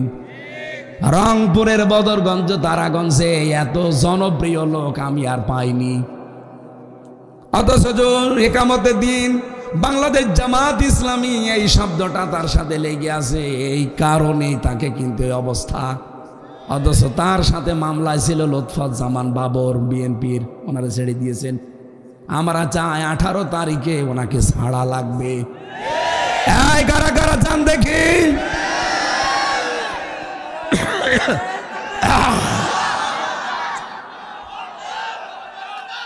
আলহামদুলিল্লাহ। এই দেখেন তো হাত তোলেনি কে, দেখেন তো, দেখেন, বসেন। এটা শুধু দেশের জন্য, রাজনৈতিক বিষয়ের জন্য না, আমার ইমানের দাবিতে বলেছি। নবীজি যদি একটা নিরপরাধ মানুষের পক্ষে দাঁড়াতে 1399 জনের জীবন নিতে পারে, বলেন তো আমাদেরও সে সময় আসে নাই। সুতরাং আমরা আলটিমেটাম অলরেডি দিয়ে দিয়েছি, আর আমাদের মুখের কথা মনের কথা কিন্তু এক। অনেকে মনে করছে মুখে বলার বলেছে, না, কে বলছে আপনাকে? একামতে দিনের দায়িত্ব সত্যিই যারা মন থেকে দেশে পালন করে, আপনি দেখবেন ওদের মুখের কথা আর মনের কথা এক। এই জন্য আমরা মুখ দিয়ে যা বলে ফেলেছি এইটাই আমার মনের কথা। এই জন্য আয়াতের মাঝের অংশে ছিল ফালিমা মাফি কুলুবিহিম, আল্লাহ বলেন আমি কিন্তু ওদের মনের কথা জেনে ফেলেছি। ওরা যে মন থেকে শপথ বাক্য পাঠ করছে এটা আমি জানি। এই জন্য ফানজালা সাকিনাতা আলাইহিম, তাদের উপরে আমি আল্লাহ সাকিনা নাজিল করলাম। ওয়াসাবাহুম ফাতাহান করিবা, তাদেরকে একটা নিকটবর্তী বিজয়ের সুসংবাদ দিয়ে দিলাম। আজ আমরা এই নিরপরাধ মানুষের পক্ষে যদি বাংলার 18 কোটি মানুষ দলমত রাজনীতি ভুলে গিয়ে দাঁড়াতে পারি, আল্লাহর কসম আল্লাহ আমাদের ওপরেও সাহাবীদের মতো রাজি হয়ে যাবে। কারণ আমরা নিরপরাধ মানুষের সামনে দাঁড়াতে চাই। উনি জুলমের শিকার, উনি অবিচারের শিকার, হিংসার বশবর্তী হয়ে খালে হাসিনা এটা কাজ করে গেছে। আমি নিজেও তো একজন ভিকটিম। এক কথা বলছি না কেন? আমি যে বানিয়ে বলছি না, এটা তার প্রমাণ আমি নিজেই। কারণ আমিও ছিলাম ওই রকম হিংসার প্রতিহিংসার শিকার। তাছাড়া যে মামলা আমারে দিয়েছিল সর্বোচ্চ 3 মাস আমারে জেলে রাখার কথা, যদি সাজাও লাগিয়ে দেয়, অথচ 3টা বছর এই জালেমরা আমারে জামিন দেয়নি। এমনি জেলখানায় দিলে তো সমস্যা না, কিন্তু দিয়েছে আমার জেলের ভেতরে জেল, ওর নাম সেল, ওর ভেতরে আবার আছে ফাঁসির সেল, ওর ভেতরে কন্ডেম সেল, এই জায়গায় রেখে দিয়েছিল। খাবার দাবার তো ওই রকম 10,000 মানুষের খাবার আর কিরকম হয়। এরপর আবার সিসি ক্যামেরা দিয়েছে, কেউ যেন আমার সাথে কথা না বলে। 24 ঘন্টা। উনি তো ব্যারিস্টার, আর মানে 8 বছর হাত বাঁধা ছিল, আর আমি 3 বছরে, আমার মনে হয় 3 বছরে 30 বছর কেটে গেছে। আমি 30 বছর বয়সে ঢুকেছিলাম, 33 বছর বয়সে বের হলাম। জীবন থেকে মনে হচ্ছে 30 বছর আগে গা কাটিয়েছে, 3 বছরে তার সাথে বেশি সময় গেছে।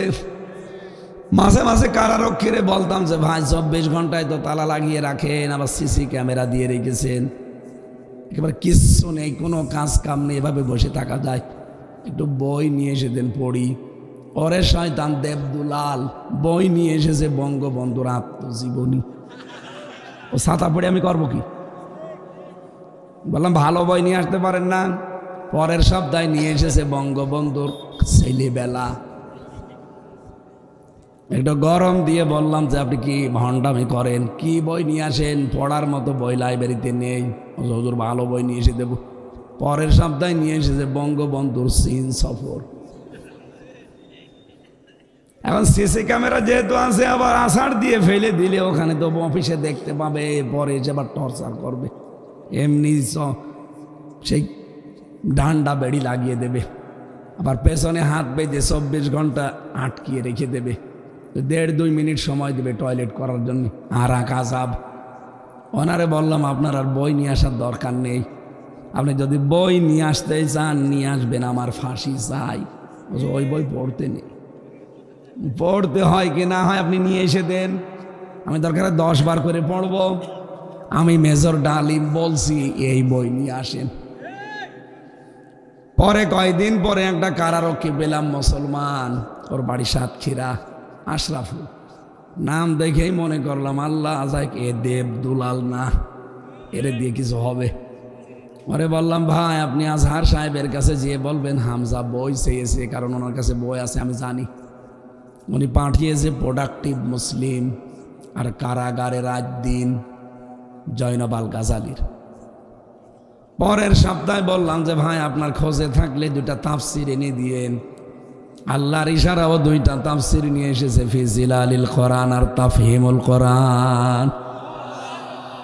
এই বাংলাদেশে এখন 42টার উপরে তাফসির পাওয়া যায়, আর আমার কাছে সবচাইতে প্রিয় ভালোবাসার তাফসির এই 2টা। আল্লাহ মনে হয় ওর হাত দিয়ে ওই 2টাই নিয়ে এসে দিয়েছে। হিংসার বশবর্তী হয়ে মানুষ কি করতে পারে আমি দেখেছি। আলেমদের মাজায় দড়ি দিয়ে, ডান্ডা বেড়ি দিয়ে, পেছনে হাত বেঁধে, এর উপরে একটা কালো কাপড় দিয়ে আপনি কোর্টে নিয়ে যেতেন। আর এখনকার যে দরবেশ 36,000 কোটি টাকা মারিং কাটিং করা, ওরে নিয়ে যাচ্ছে জামাইয়ের মতো। হিংসার বশবর্তী হয়ে কেউ যদি কিছু করে, তার বিপক্ষে থাকলে আপনি জাহান্নামী, তার পক্ষে থাকলে আপনি জান্নাতি, কারণ আপনার উপরে রাজি হয়ে যাবে কে? এই জন্যে আমি বারবার বলছি 18 তারিখে ওনার রায় আছে ফেব্রুয়ারির, বিকাল 4:30 সারা দেশে কিন্তু বিক্ষোভ দিয়েছে ইসলামপন্থীরা। ভালোই ভালোই বলছি, মুক্ত জীবনে ছেড়ে দেন। যদি মনে করেন না এটা এদের মুখের কথা, এদের মনের কথা না, মিথ্যা ভাবছেন। আমরা মুখ দিয়ে যেটা বলি আল্লাহর কসম ওইটাই আমাদের মনের কথা। আমরা চাই 18 তারিখে সকালবেলা উনি যেন মুক্ত বাতাসে আসতে পারে। এই কথা বলেন না কেন? আর আমরা এইটার মাধ্যমে আল্লাহর সন্তুষ্টি চাই। 1399 জন যেই সিদ্ধান্ত নিয়েছে, কাফেররা ভয়তে উসমানকে ছেড়ে দিয়েছে। আমারও মনে হয় 18 তারিখের এই কমিটমেন্ট যদি আমরা ঠিক রাখতে পারি, এদেশের কোনো শক্তি নেই আজহারুল ইসলামকে আটকিয়ে রাখতে পারে।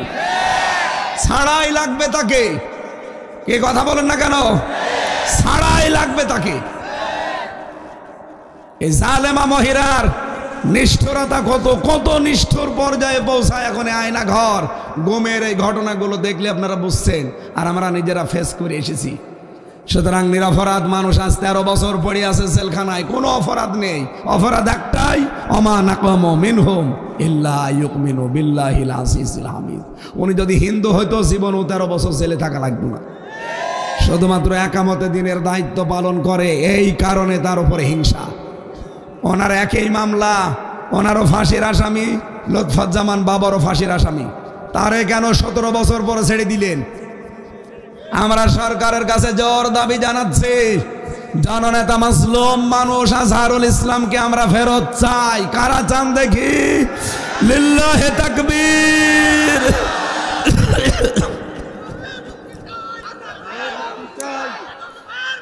আলহামদুলিল্লাহ। বসেন।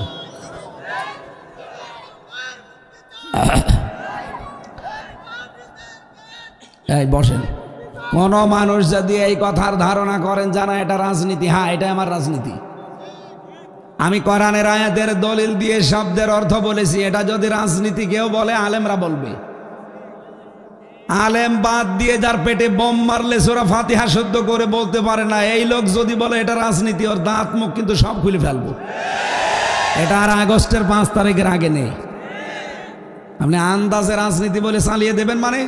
আপনার চাইতে আমি কোরআন কম বুঝি?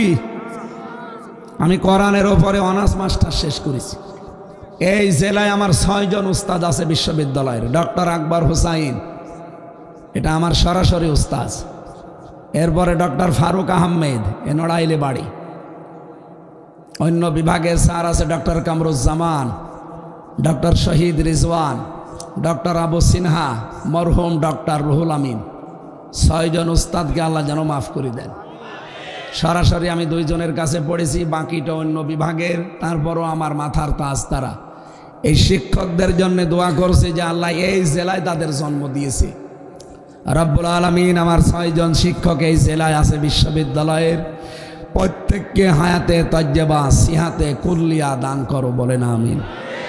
আমি যে কথা তুলেছিলাম, এদেশের সামনে যারা আসবে 1628 জন মানুষ দায়িত্ব পাবে সামনে। 350 এমপি, বাকি এসপি, ডিসি, টিওনো, ওসি, সচিব সব মিলে কতজন? 1600। আরো জোরে বলেন 1600। আমরা চাই এই 1628 জন মানুষ আগামীতে যেন ইব্রাহিম নবীর ভূমিকা পালন করে। যেখানে আল্লাহর বিধান যেইটা আসবে, জোরে তরবারিও চালানো লাগে তারা চালাবে। আর আমরা 18 কোটি মানুষ আল্লাহর বিধানকে পালন করতে সাহায্য করব। যদি গলাও দেওয়া লাগে দিয়ে দেবো ইনশাআল্লাহ। এই কথা বলেন না কেন? তখন আল্লাহ আমাদেরকে উত্তম পুরস্কার দেবেন। এই জন্য মহসিন না দিয়ে মহসিনিন দিয়েছেন।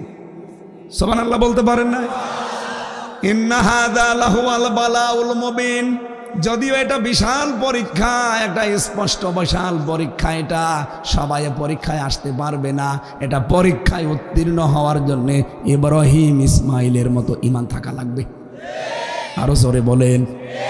আল্লাহ রাব্বুল আলামিন বলেন, ফাদাইনাহু বিযিবহিন আযীম। তাদের এই কোরবানির কারণে আমি বিশাল একটা কোরবানি তাদের জন্য পাঠিয়ে দিলাম, জান্নাতের একটা দুম্বা। সুতরাং আমাদেরও সামনে এই বাংলাদেশটা একটা জান্নাতের পরিবেশ তৈরি হতে যাচ্ছে। কথা বলেন না কেন? আমরা ইব্রাহিম এবং ইসমাইলের ভূমিকায় আসতে রাজি আছি। রাজি আছে? সামনে আর বেশি দিন বাকি নেই।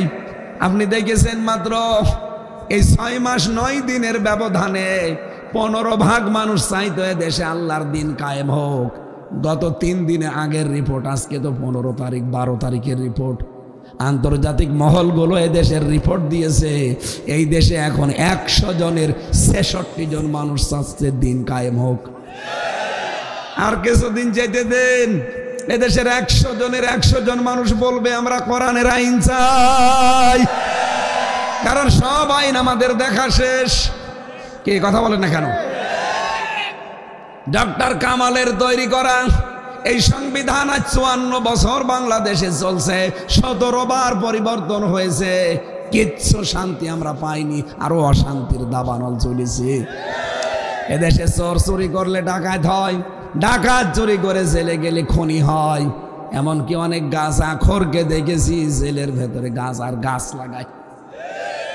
আমি যেই তালায় থাকতাম তার নিচ তালায় এক গাঁজাখোর, ও গাঁজার গাছ লাগিয়েছে 2 মাস আগে, এত বড় হয়ে গেছে টপের ভেতরে। জেলার একদিন এসে বলছে, এই তুই গাঁজার বীজ পেলি কোথায়? বলছে স্যার আমি ওই যে মামলার হাজিরা দিতে গিয়েছিলাম, আমার শোভাকাঙ্ক্ষী বাইরে আছে, আমার দোস্তরা, তারা আমার আসার সময় একটা টোপলা দিয়েছিল গাঁজার বীজের, ওটা আমি মুখের ভেতরে নিয়েছিলাম। এই জায়গায় ঢোকানোর সময় যখন ম্যাচিং দিয়ে স্ক্যান করে আমি ধরা পড়িনি, চুরি করে চলে এসেছি ভিতরে। আর ওই গাছ আমি এই যে টবের ভেতরে লাগিয়েছি, দেখেন স্যার 2 মাসে কত বড় হয়েছে।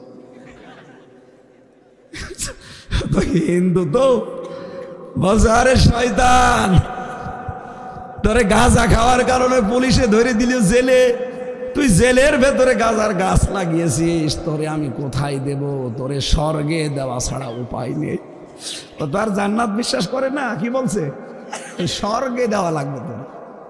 যে ডক্টর কামালের তৈরি করা সংবিধান দিয়ে বাংলাদেশে গাঁজাখোর আরো গাঁজার গাছ লাগায়, চোর যে ডাকাত হয়, ডাকাত যে ওখান থেকে খনি হয়। কারণ খুন করে যারা তাদেরকে ওখানে আছে, আপনি গেলে আপনাকে ট্রেনিং দিয়ে দেবে। ওখানে সৈয়দ আসলাম আছে 27 বছর, মুকিম গাজী আছে আজ 43 বছর, ডেঞ্জার রাসু পড়ে আছে গোপালগঞ্জের, ভয়ঙ্কর তাজ পড়ে আছে টাঙ্গাইলের। যে সোহেল চৌধুরী হত্যার মামলার আসামি নায়ক, নায়ক নাম শোনেননি? 25 বছর আগে তাকে মেরে ফেলেছিল, সেই মামলার আসামি এবার বের হয়েছে মামুন। তো এই মানুষগুলোর ভেতরে আছে, এখান থেকে মূল্যচর যাবে, ওখান থেকে ডাকাত বের হবে। আর ডাকাতি করে বহু মানুষকে দেখেছি ধরা পড়েছে, তারা যায় ওখান থেকে খুনের ট্রেনিং নেয়। কারণ ওর সাথে সারাদিন বসে গল্প করে, জিজ্ঞাসা করে কোন মামলা, যেই বলে ভাই ডাকাতি করতে গিয়েছিলাম ধরা পড়ে গেছি, ধমক দেয়। আরে বেটা, ডাকাতি করতে গেলি 2টো ফেলে দিতে পারলি না, তুই আমার সাথে থাক, কি করে মানুষ ফেলা লাগে তোরে আমি শেখাবো। ঠিক শিখাই। এই জন্যে কামালের এই সংবিধান দিয়ে বাংলাদেশে শান্তি আসা। আরো জোরে বলেন। সামনে কি মাস? রমজান। বলেন বলেন। রমজানে আমার আল্লাহ যে নাজিল করেছেন ফুরকান, এর নাম কি? আরো জোরে বলেন। ফুরকান। কোরআন তো নাম, এর 55টা নাম আছে, একটা নাম কি? ফুরকান মানে না, ফুরকান মানে সংবিধান। ফুরকান নামে আল্লাহ একটা সূরা দিয়েছেন, 77টা আয়াত আছে, 73টা ধারা আছে। বাংলাদেশে 41 সাল টার্গেট দেওয়া লাগবে না, শুধু এই 73টা ধারা সংযোজন করে দেন। যেহেতু এখন সংস্কার চলছে, এই 73টা ধারা শুধু বাংলাদেশের সংবিধানে চালু করে দেন, 73 ঘন্টায় বাংলাদেশ মিনি জান্নাত হয়ে যাবে। চোর চুরি করলে হাত কাটা পড়বে। বাংলাদেশে যারা বড় বড় চোর, এরা অভাবে না স্বভাবে? এই কথা বলেন না কেন? গত কয়েকদিন আগে অবৈধ প্রধানমন্ত্রী, ওনার আমি প্রধানমন্ত্রী বলি না, কারণ আমি 3 বার ওনারা ভোট দিতে পারি নাই। উনি ওখান থেকে ভিডিও বার্তা ছেড়েছে যে দোষ সবাই আমারে দেয়, আমারে গালি দেয়, টাকা পয়সা কি সবই আমি মেরে খেয়েছি, আমার বোন কিছু করিনি। হ্যাঁ, আপনার বোনও করেছে। পাবনার রূপপুর পারমাণবিক কেন্দ্র ৮২,০০০ কোটি টাকা এখান থেকে মারিং কাটিং করেছে ওনার বোন রেহেনা। এই কথা বলেন না কেন? শুধু ওনার বোন, ওনার বোনের মেয়ে, সেটাও ধরা খেয়েছে বাইরের দেশে। আমিরে জামাত ডাক্তার শফিকুর রহমানের জন্য কয়েকদিন আগে কুষ্টিয়াতে বলেছিল হাসিনার বোনের মেয়ে, এই রেহেনার মেয়ে টিউলিপ, এটা বাংলাদেশের জন্য একটা কলঙ্ক। আমার মনে হয় পুরো পরিবারটা এদেশের জন্য এখন কলঙ্ক। হ্যাঁ, কথা বলেন না কেন? যার ওপরে যতটুকু করবেন, আমি আবার ওই ভাইয়ের কথা বলছি, উনি কিন্তু এই কথাগুলো বলছিলেন যে যার ওপরে আপনি যতটুকু করবেন ওইটা আপনার জীবদ্দশায় আল্লাহ শোধ নেবে। আমি আজকে দিনের বেলায় সাতক্ষীরা ছিলাম। সাতক্ষীরায় আপনি কি করেছেন 13 সালে? বুলডোজার দিয়ে পুরা বাড়ি ঘর মানুষের একেবারে শ্মশান বানিয়ে দিয়েছেন। আল্লাহ সেইটা এখন এই 25 সালে ঘরত দিল। আজাবুল বুলডোজার নাজিল করি। কি আজাব? আজাবুল বুলডোজার। আজাবুল বুলডোজারের পরে নাজিল হয়েছে ডেভিল হান্ট। এটাও একটা গজব। ডেভিল মানে শয়তান, হান্ট মানে খোঁজে, শয়তানের খোঁজে। আবার ঝামেলা করবেন, উস্কানি দিচ্ছে, ওখান থেকে আবার পা দেবেন, কয়দিন পরে আর এক গজব নাজিল হবে। কথা বলেন না কেন? আপনি কি মনে করছেন ডক্টর ইউনূস বসে আছে? না, মোদি দাদা এখান থেকে গেছে ট্রাম্পের কাছে এই বাংলাদেশ সম্পর্কে কিছু মিথ্যা কথা বলবে। কারণ এই বিশ্বে 257টা রাষ্ট্রে সবচাইতে বেশি মিথ্যা কথা বলে ভারত। এটা আজকে প্রমাণ হয়ে গেছে। মাইক্রোসফট রিপোর্ট দিচ্ছে, খ্রিস্টানদের রিপোর্ট। তামাম দুনিয়ায় সবচাইতে বেশি মিথ্যা কথা বলা হয় ভারতে। আর দাদা একেবারে গেছে ট্রাম্পের কাছে, সেই মিথ্যা কথাগুলো বলতো যে এই দেশে এখন জঙ্গি ভরে যাচ্ছে। এই যে জুমার নামাজ পড়ে আমরা বের হই, 500, 600, 1000 মানুষ টুপি মাথায়, দাড়ি মুখে, কথা বলেন না কেন? এই যে কোরআন শুনছেন বসে বসে হাজার হাজার মানুষ। ওই শয়তান যারা আছে উগ্রপন্থী, আমি নাম নিতে ওদের ঘৃণা করি। ওই শয়তানগুলো এগুলো ছবি তুলে পাঠায়, ট্রাম্পকে দেখায় এই দেশে জঙ্গি ভরে গেছে। দেশে কত বড় বড় দাড়িওয়ালা লোক, টুপিওয়ালা লোক এক জায়গায় হয়েছে। ওরা এমনি দাড়ি টুপি দেখলে ভয় করে। তখন এই দেশে জঙ্গি আছে, এই ধোয়া, মিথ্যা ধোয়া তুলে তখন আমাদের দেশটাকে দখল করার চেষ্টা করে। আপনি বলেন জঙ্গি যদি বাংলাদেশে থাকবে, আজ 6 মাস 9 দিন হয়ে গেল, একটা জঙ্গির নাটক পেয়েছেন? বলেন। কারণ জঙ্গির নাটক যিনি লিখবে সেই তো পালিয়েছে, আর যাদেরকে দিয়ে জঙ্গি নাটক সাজাবে সেই মনিরুল, এই গোপালগঞ্জের, আর একজনের বাড়ি গোপালগঞ্জে, আসাদুজ্জামান, কাউন্টার টেররিজমের। এই শয়তানগুলো আলেমদেরকে, ইসলামপন্থী মানুষদেরকে ধরতো, 1 মাস 1.5 মাস 2 মাস গুম করে রাখতো, চুল দাড়ি বড় বড় হয়ে যেত, বলতে যে জঙ্গি পেয়েছে। পুরা নাটক। এই 3 বছরে আমি বহু কিছু দেখেছি ওদের। আমার সাথে নিজেরা ওরা এই কথাগুলো বলতো যে এগুলো কিচ্ছু নেই, আমরাও জানি, কিন্তু আমাদের টিকে থাকা লাগবে এই মিথ্যার উপরে। বলেন নাউজুবিল্লাহ। ওরা ট্রেনিং নিয়ে আসতো দাদার কাছে, এই সাদা চামড়া এদের কাছে, এসে আলেমদেরকে জেলখানায় নিয়ে জঙ্গির নামারে নাম দিয়েছে আনসারুল্লাহ বাংলা টিমের প্রধান। কি ওইটা কি আমি জানি না। আমি জেলখানার ভেতরে একজনকে পেয়েছিলাম, আল্লাহ দলের প্রধান আব্দুল মতিন, 17 বছর জেলে। ওনারা একদিন বললাম, ভাই আপনি তো আল্লাহ দলের প্রধান, সভাপতি, সেক্রেটারিকে? বলছে আমার সেই নেই। ও সভাপতি, ওর ছেলে সেক্রেটারি, 2 জন বাপ বেটা জেলে, আর বাইরে ওদের একজনও নেই।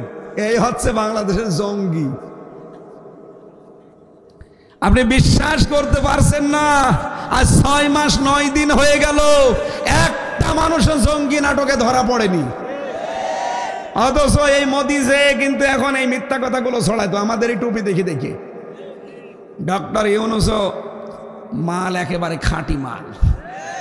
যেই দিন মোদি গেছে ট্রাম্পের কাছে, ওই দিন আন্তর্জাতিক মিডিয়াগুলো নিয়ে আয়না ঘরে গেছে, যে দৃশ্যগুলো সব ছবি তুলে আন্তর্জাতিক মিডিয়ায় প্রচার করেছে। নিয়ে এখন কি বলবি বল?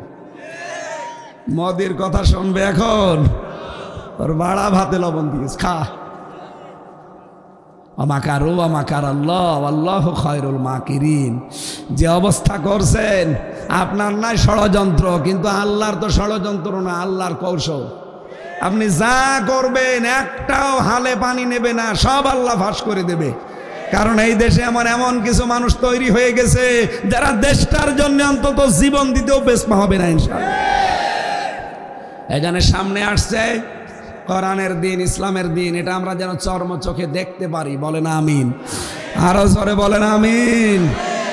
দরুদ সালাম পাঠ করার মাধ্যমে যেই দুইটা কথা তুলেছিলাম যে সবে বরাত বলেন, সবে কদর বলেন, আল্লাহ মাফ করে না দুই প্রকার মানুষ, একটা মুশরিক, আর মুশরিক হচ্ছে তারা আল্লাহ যেটা পারে ওইটা অন্য কেউ পারে এই বিশ্বাস যারা করে। আমি একটা উদাহরণ দিয়েছিলাম, সন্তান দিতে পারে কে? অন্য কেউ পারে? তাহলে এই শিরকি যাদের আছে তারা এখন থেকে তওবা করেন। এই কথা বলেন না কেন? দুই নাম্বারটা একটু কড়া, বলবো এটা নাকি নির্বাচনের পরে বলবো? এই চলে যাচ্ছেন, এই বসো, কিসের পোশাক ধরে রাখা লাগবে যেভাবে হোক। আর আধা ঘন্টা থাকতে পারবেন না? 15 মিনিট একটু থাকেন।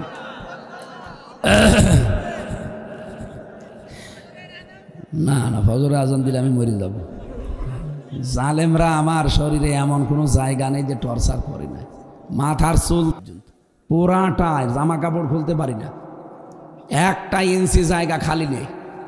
আমি যে এখনো বেঁচে আছি এটা আল্লাহর রহমত ছাড়া আর কিছু না। আমার সামনে কত লাশ বের হয়ে গেছে, আমি তো মনেই করেছিলাম যে জীবনে মনে হয় আর বের হওয়া যাবে না, কারণ যে জায়গায় রেখেছিল ওখান থেকে মানুষ ফিরে আসে না। কিন্তু হঠাৎ করে যে আল্লাহ এরকম পরিবর্তন করে দেবে আর জালেম পালাবে কে জানে। আল্লাহ সব করিয়েছে, আলহামদুলিল্লাহ। দ্বিতীয়টা বলে ফেলি, আপনি মানবেন না মানবেন এটা আপনার বিবেকের ব্যাপার।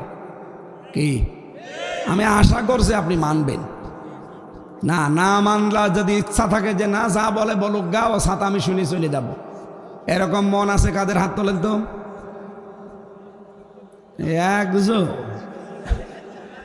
এই তার কাটা, এইদিকে তাকান, ওর তার আসলেও কাটা, চেহারার দিকে তাকিয়ে দেখেন তার কাটা আছে। হ্যাঁ, তার কাটা আছে। ঠিক আছে, আমি দ্বিতীয়টাও বলছি, যেহেতু 120টা এতগুলো বলা তো সম্ভব না। 2 নাম্বার পয়েন্টটা বলছি, এই তাকান। আলা লাহুল খালকু ওয়াল আমরু তাবারাকাল্লাহু রাব্বুল আলামিন। সূরা আরাফের 54 নাম্বার আয়াতে আছে, শেষের দিকে পাবেন। আল্লাহ বলেন জমিন সৃষ্টি করেছি আমি, আইন চলবে আমার। সুতরাং পৃথিবী বানিয়েছে কে? আইন চলার কথা কার? আল্লাহর। এই জমিনে আল্লাহর আইন বাদ দিয়ে যারা মানুষের তৈরি করা আইন কায়েমের জন্য দল করেন, আল্লাহর তৈরি করা আইন বাদ দিয়ে মানুষের তৈরি করা আইন প্রতিষ্ঠার জন্য যারা ভোট দেন, আপনি কিন্তু মুশরিক। কোন আলেম নিয়ে আসবেন, নিয়ে আসেন, আমার কোনো ভয় নেই। আমি আপনাকে বুঝিয়ে দিতে পারলেই হলো। আমি বলেছি আল্লাহ যেটা পারে ওইটা অন্য কেউ পারে, এই বিশ্বাস করলেই সে শিরিক করে, আর শিরিক করলে সে মুশরিক। আর মুশরিককে আল্লাহ সবে বরাতে মাফ। বলেন আল্লাহ যেটা পারে অন্য কেউ পারে? আইন দিতে পারে কে? আপনি কেন নিজের আইন তৈরি করে মানুষের উপরে চাপিয়ে দেবেন বলেন? এই জন্যই তো ক্লিয়ার করার জন্য বসেছি। না, যাদের ভেতরে এই উল্টোপাল্টা বিশ্বাস আছে এখনই পরিবর্তন হওয়া লাগবে। আপনি কথা দিয়েছেন আমাকে যে না আমি পরিবর্তন হব, আমি বলার দরকার বলে যাব, আপনি শোনার দরকার শুনে যাবেন। ও মাহফিল আমি করি না, আমি আপনাকে গুলিয়ে খাওয়াবো, তারপরে আমি নিজে খাবো। এখনো খাবার খাইনি, আমি যে খাবো। বলেন আপনাকে সিদ্ধান্ত পাল্টাতে হবে।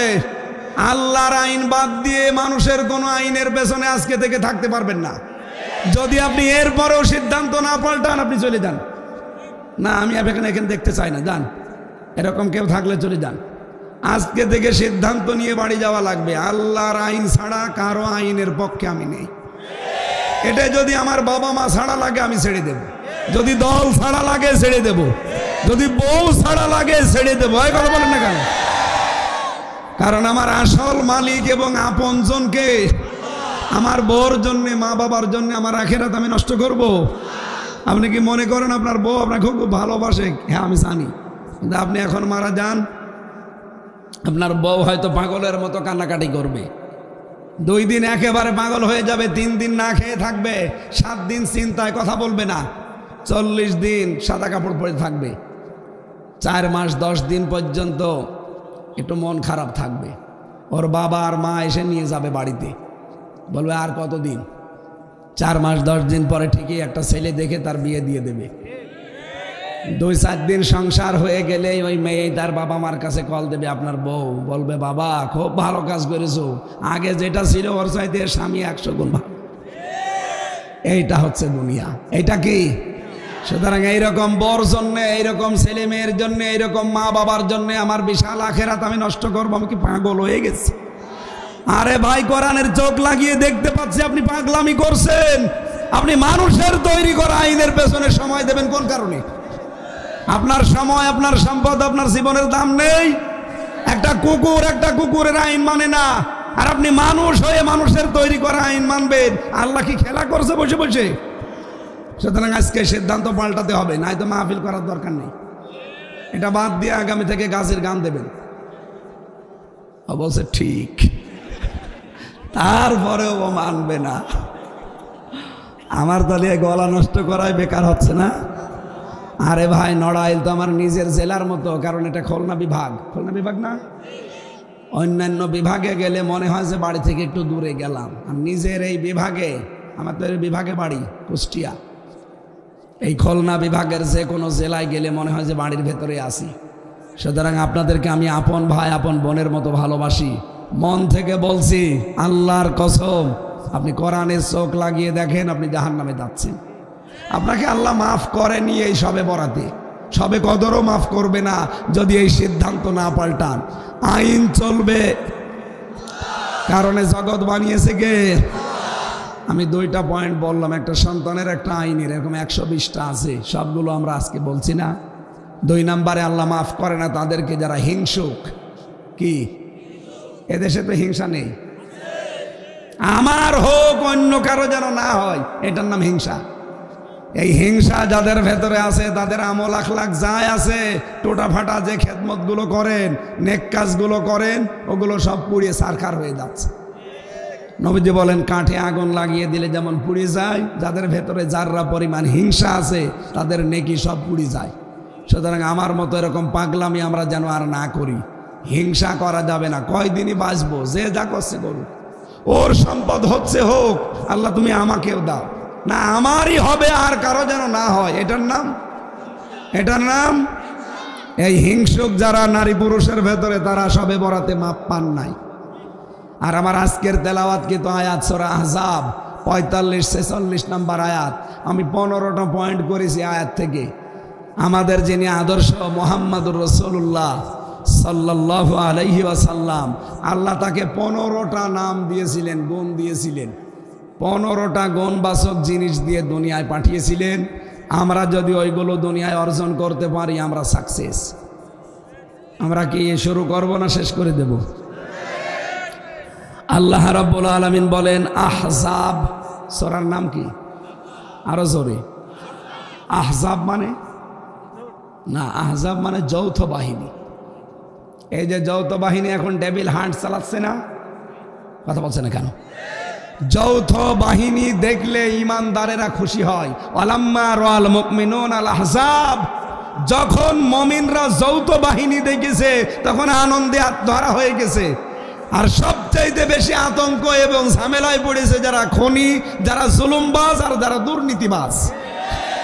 দেখেন বাংলাদেশের যৌথ বাহিনী এখন অপারেশন ডেভিল হান্ট চালাচ্ছে। এদেশের ইমানদার যারা অপরাধ করে না তাদের কোনো চিন্তা নেই। চিন্তা কাদের? যারা খনি। এই কথা বলেন না কেন? যারা গাজীপুরে 2টা ছাত্রকে পিটিয়ে মেরে ফেলেছে, চিন্তা তাদের। যারা কোটি কোটি টাকার সম্পদ আত্মসাৎ করে বাইরে পাচার করেছে, চিন্তা তাদের। যারা জুলুমের সাথে 15 বছর নিয়োজিত ছিল, চিন্তা তাদের। সূরার নাম কি? যৌথ বাহিনী। সূরার নাম 73টা আয়াত আছে, মাত্র একটা আয়াত পড়েছি। আল্লাহ রাব্বুল আলামিন বলেন ইয়া আইয়ুহান নাবিয়্যু, হে নবী, ইন্না আরসালনাকা শাহিদাও ও মুবাশশিরাও ও নাযীরা। অবশ্যই আপনাকে দুনিয়ায় আমি পাঠিয়েছি সাক্ষ্যদাতা, সুসংবাদদাতা আর সতর্ককারী রূপে। ওয়াদাউয়ান ইলাল্লাহি বিইযনিহি ওয়াসিরাজাম মুনীরা। 4 নম্বরে আপনাকে আমি দুনিয়ায় আমার দিকে ডাকার জন্য দায়ী করে পাঠিয়েছি। 5 নম্বরে আপনি উজ্জ্বল প্রদীপ। এরকম আছে কয়টা? 15টা। কয়টা বলেন বলেন? আপনারা কি হাঁপ লেগে গেছে নাকি? আল্লাহ রাব্বুল আলামিন নবীজিকে দায়ী দিনের দিকে ডাকার জন্য পাঠালেন, উজ্জ্বল প্রদীপ রূপে তাকে পাঠালেন, সাক্ষ্যদাতা হিসাবে পাঠালেন, সতর্ককারী হিসাবে পাঠিয়েছেন। আল্লাহ পাক তাকে সুসংবাদদাতা হিসাবে পাঠিয়েছেন। এক একটা শব্দে আমি তাফসিরে যত লক্ষ লক্ষ কথা পড়েছি সব তো বলা সম্ভব না। আমার কণ্ঠ সাপোর্ট দিচ্ছেন, এজন্য তাড়াতাড়ি করছি। 2 নাম্বার শব্দটা আমি ব্যাখ্যা করার জন্য একটু বেছে নিলাম, বাশির। আমার নবী ছিলেন সুসংবাদদাতা। নিজেদের নফসের উপরে জুলুম করে জীবনটা যারা আমরা নষ্ট করে ফেলেছি, ও দুনিয়ার মানুষেরা ফিরে আসেন। বলিয়া ইবাদিয়াল্লাযীনা আসরাফু আলা আনফুসিহিম লা তাকনাতু মির রাহমাতিল্লাহ। আল্লাহ পাক বলেন, নবী আপনি বলুন আমার বান্দা বান্দিরা নফসের ওপরে জুলুম করে নিজেদেরকে যারা নষ্ট করে ফেলেছো, আমার রহমত থেকে নৈরাশ হয়ে যেও না। ইন্নাল্লাহা ইয়াগফিরুয যুনুবা জামিয়া, অবশ্যই আমি আল্লাহ সব অপরাধ মাফ করে দেব। ইন্নাহু হুয়াল গফুরুর রহিম, আমি গফুর এবং রহিম। আয়াতটা যখন নাযিল হয়, হযরতে দাহিয়াতুল কলবি রাদিয়াল্লাহু তাআলা আনহু মসজিদে নববীতে তিনি অঝর নয়নে কাঁদছিলেন। নবীজি বললেন, কি হয়েছে, কাঁদো কেন? হে নবী, আপনি তো বললেন আমার জীবনের সব অপরাধ কালেমা পড়ার পরে মাফ হয়ে গেছে। মাত্র আর 7 দিন আমি মুসলমান হয়েছি। কয়দিন? এইদিকে তাকান। 7 দিন আমি মুসলমান হয়েছি।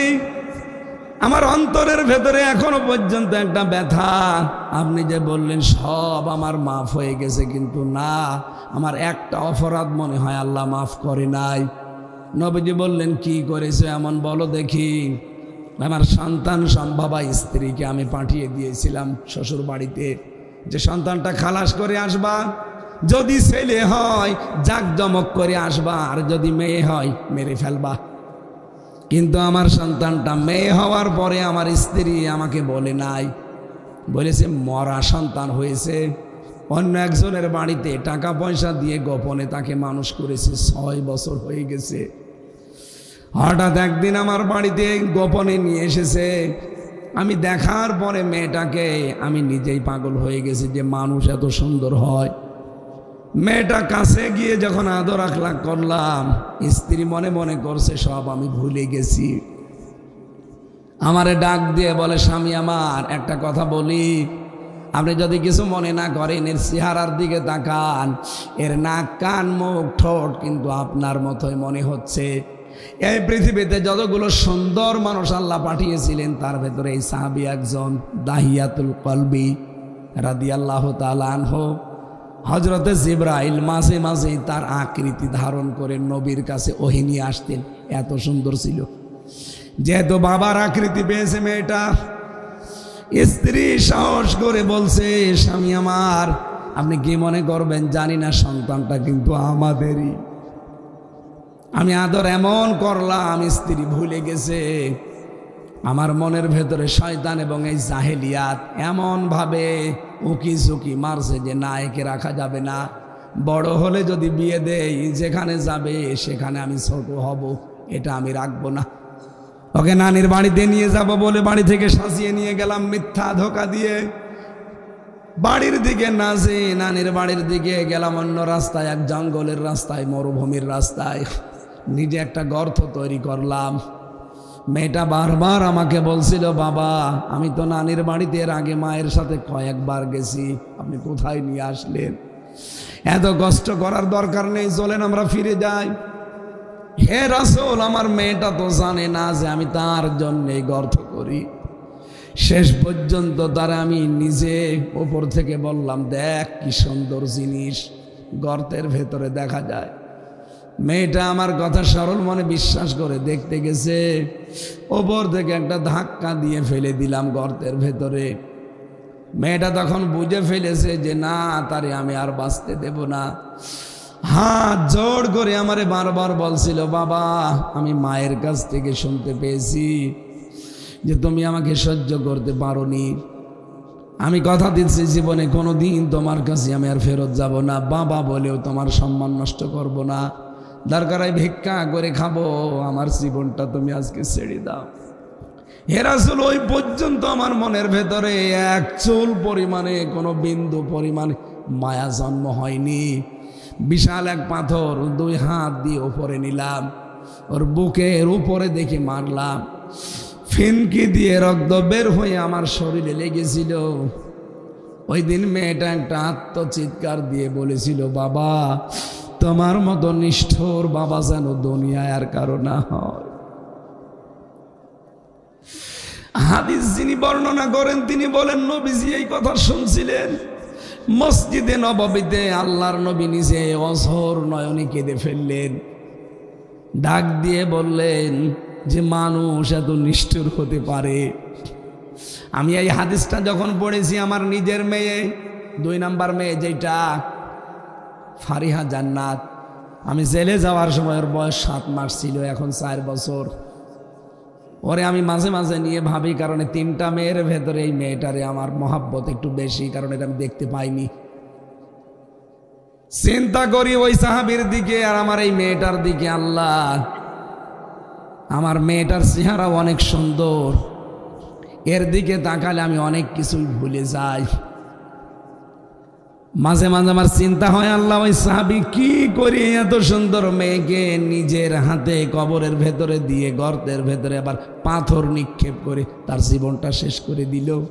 আমাকে যদি তামাম দুনিয়াও কেউ দিয়ে দেয়, আমার ফারিহার গায়ে পাথর লাগা দূরের কথা, একটা ফুলের টোকাও আমি লাগতে দেব না। আমিও তো আমার মেয়েকে ভালোবাসি, উনিও তো ভালোবাসার কথা। তো কি জাহিলিয়াতের ভেতরে ছিল বলেন তো একটা লোক। মেয়েটার জন্য যখন কবর খুঁড়ছিল এই গর্ত, তখন মাটিগুলো এই দাড়ির ভেতরে চুলের ভেতরে যাচ্ছিল। সাহাবী বলে, হুজুর আমি বারবার দেখি আমার মেয়েটা দৌড়িয়ে এসে এই দাড়ির ভেতরে আর চুলের ভেতরে এই ঢেলা ময়লাগুলো বালিগুলো পরিষ্কার করে দেয়। ওই সময়ও যদি আমার মনের ভেতরে একটু মায়া আসতো, আমি কিচ্ছু করি নাই, তারে শেষ করে দিলাম। আর 7 দিন আমি মুসলমান হয়েছি। এতদিন আমার কিছু মনে হয়নি, কিন্তু আজকে আমার মনে হচ্ছে এই মেয়েটা যেন আমার মাঝে মাঝেই ডেকে বলছে, বাবা তোমার মতো নিষ্ঠুর মানুষ যেন দুনিয়ায় কারো বাবা না হয়। আপনি যে বললেন আমার সব মাফ হয়ে গেছে, কিন্তু এইটা আমার মাফ হয়েছে আমার বিশ্বাস হয় না। নবীজি তারপরেও তাকে সুসংবাদ দিলেন, শাহিদাও ওয়া মুবাশশিরাও ওয়া নাযীরা। হে দাহিয়াতুল কলবি, তুমি যা করেছো শুনলাম। আমি যদি তোমার মালিক হতাম, তোমার আমি মাফ করতাম না। মানুষ এত নিকৃষ্ট আচরণ করতে পারে, কিন্তু আমি তো তোমার মালিক না। তোমার মালিক একজন আছে, উনি যেহেতু কোরআনে আয়াত নাযিল করেছে, আমি তোমার গ্যারান্টি দিতে পারি আল্লাহ তোমাকেও মাফ করে দিয়েছেন। সম্মানিত মা বোনেরা, কোথায় ছিলেন আপনারা? আছাড় দিয়ে মেরে ফেলতো জন্মের পরেই। কোথায় তুলে দিয়েছে আমার আল্লাহর নবী এসে ইসলামের কারণে সুসংবাদ দিয়ে যাচ্ছি, যদি ইসলামের দেশে আবার আসে, মেয়েরা সব চাইতে দামি জায়গায় থাকবে। বিশ্ব নবী জানিয়েছেন, যার 3টা মেয়ে আছে, যদি 3টা মেয়েকে আদর যত্ন করে, তাদের পেছনে খরচ করে, দিন শিক্ষা দিয়ে, সৎ পাত্র দেখে পাত্রস্থ করতে পারে, আমি নবী গ্যারান্টি দিলাম কিয়ামতের দিন সে আমার সাথে এইভাবে জান্নাতে থাকবে। আমি এই আশায় বুক বেঁধে আমার 3টা মেয়ের পেছনে শ্রম দেই, তাদেরকে দিনের শিক্ষা দিচ্ছি, তাদের পেছনে আমার সাধ্য মতো খরচ করছি। আমার পৃথিবীতে আল্লাহ রাসূলের পরে এই 3টা মেয়ে আমার কাছে আমার পৃথিবী। আমি চেষ্টা করব তাদেরকে সৎ পাত্র দেখে পাত্রস্থ করে নবীর এই কথাকে আমল করে কিয়ামতে যেন নবীর সাথে জান্নাতে যেতে পারি, বলেন আমিন। আজকের মতো আর টানতে পারছি না। ওই যে গাড়ি আছে, মেয়েদের জীবনের ওপরে বই লেখা আছে, ওখান থেকে যাওয়ার সময় নিয়েছেন। আল্লাহুম্মা আমিন। রব্বিরহামহুমা কামা রব্বায়ানি সাগীরা। আল্লাহুম্মা রব্বিরহামহুমা কামা রব্বায়ানি সাগীরা। রব্বুল আলামিন 3 দিন ব্যাপী তাফসীর মাহফিলের সমাপনী রজনীতে রাত 11টা পার হয়ে গেছে। এত রাত পর্যন্ত দুনিয়ার কোনো মানুষের কথা শোনার জন্য আমরা জেগে থাকতাম না, তোমার কোরআনের কথাগুলো শোনার জন্য যারা এত পাগল হয়ে বসে আছে এদেরকে তুমি জান্নাতের সুসংবাদ দিয়ে দাও। আজকের 3 দিনের আয়োজনের সওয়াবগুলো নবীজির রওজায় পৌঁছিয়ে দাও। বিশেষ করে এই মাহফিলের যারা খেদমত করেছে, আমার ইমদাদুল ভাই, আশরাফুল ভাই সহ ওনার একটা ভাই দুনিয়া থেকে বিদায় নিয়েছে, জনাব মাহবুব ভাই। আল্লাহ তাআলা মরহুম মাহবুবকে তুমি তোমার এই যুবক বান্দাকে ডেকে নিয়েছে, তোমার কাছে মাফ করে দাও। আমার আশরাফুল ভাই, ইমদাদুল ভাই সহ শত যুবকেরা এলাকাবাসীকে মিলে আজকে দেখলাম ইমাম সাহেব কি কষ্ট করছে এই মাহফিলের জন্যে, যত স্বেচ্ছাসেবক শ্রম দিচ্ছে। আল্লাহ এদেরকে জামা পেটে নিয়েছে, মায়ের পেট খাদিজার মতো বানিয়ে দাও। মা বোনদেরকে তুমি ফাতেমার মতো, আয়েশার মতো তৈরি করো। রব্বানা হাবলানা মিন আজওয়াজিনা ওয়া যুররিয়াতিনা কুররাতা আয়ুনি ওয়াজআলনা লিল মুত্তাকিনা ইমামা।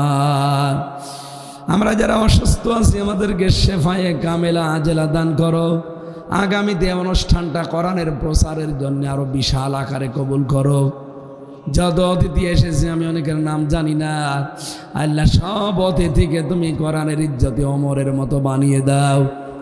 প্রশাসনের যে ভাইগুলো এসেছে আল্লাহ রাত দিন এরা দায়িত্ব পালন করে বাংলার জমিনে মানুষের জানমাল ইজ্জত আবরু হেফাজতের জন্যে। যদিও জালেমদের লাঠিয়াল বাহিনী হিসাবে ব্যবহার করার কারণে এখনো পর্যন্ত বাংলার জনগণ তাদেরকে শত্রু মনে করে, আল্লাহ এই মনোভাবটা তুমি দেশ থেকে তুলে দাও। ওরা যে কষ্ট স্বীকার করে ওদের এই কষ্ট তুমি দিনের জন্য কবুল করে নাও। পুলিশ ভাইদের ওপরে তোমার রহমত নাজিল করো। তাদের বাবা মা আত্মীয় স্বজন ছেড়ে যারা দেশ এবং দশের দায়িত্ব পালন করে প্রশাসনকে তুমি মঞ্জুর করে নাও। এই লোহাগাড়া থানার ওসি, টিওনো, জেলার এসপি, ডিসি, প্রশাসনের যত মানুষ কাজ করছে মানুষের ইজ্জত আবরু জানমাল হেফাজতে সবাইকে তুমি মঞ্জুর করে নাও। এলাকায় মাটির নিচে যত মানুষ কবরে আছে কবরগুলো জান্নাত বানিয়ে দাও। আল্লাহ তুমি দেখতে পেয়েছো সালেমরা এমন কোনো টর্চার নেই যা আমার এই 3.5 হাত বডির উপরে করে নাই। আমি অসুস্থ হয়ে গেছি, আমার কণ্ঠটাও নষ্ট হয়ে গেছে। আমি চাই তুমি আমাকে আমার কণ্ঠ আমার শরীর আগের অবস্থায় ফিরিয়ে দাও। আলহামদুলিল্লাহ রাব্বিল আলামিন। মরণ আসলেই যেন পড়তে পারি লা ইলাহা ইল্লাল্লাহু মুহাম্মাদুর রাসূলুল্লাহ। আসসালামু আলাইকুম। ওই যে গাড়ি দেখা যাচ্ছে মেয়েদের জন্য, যেহেতু বলতে পারলাম না, মেয়েদের বই আছে নিয়ে যান।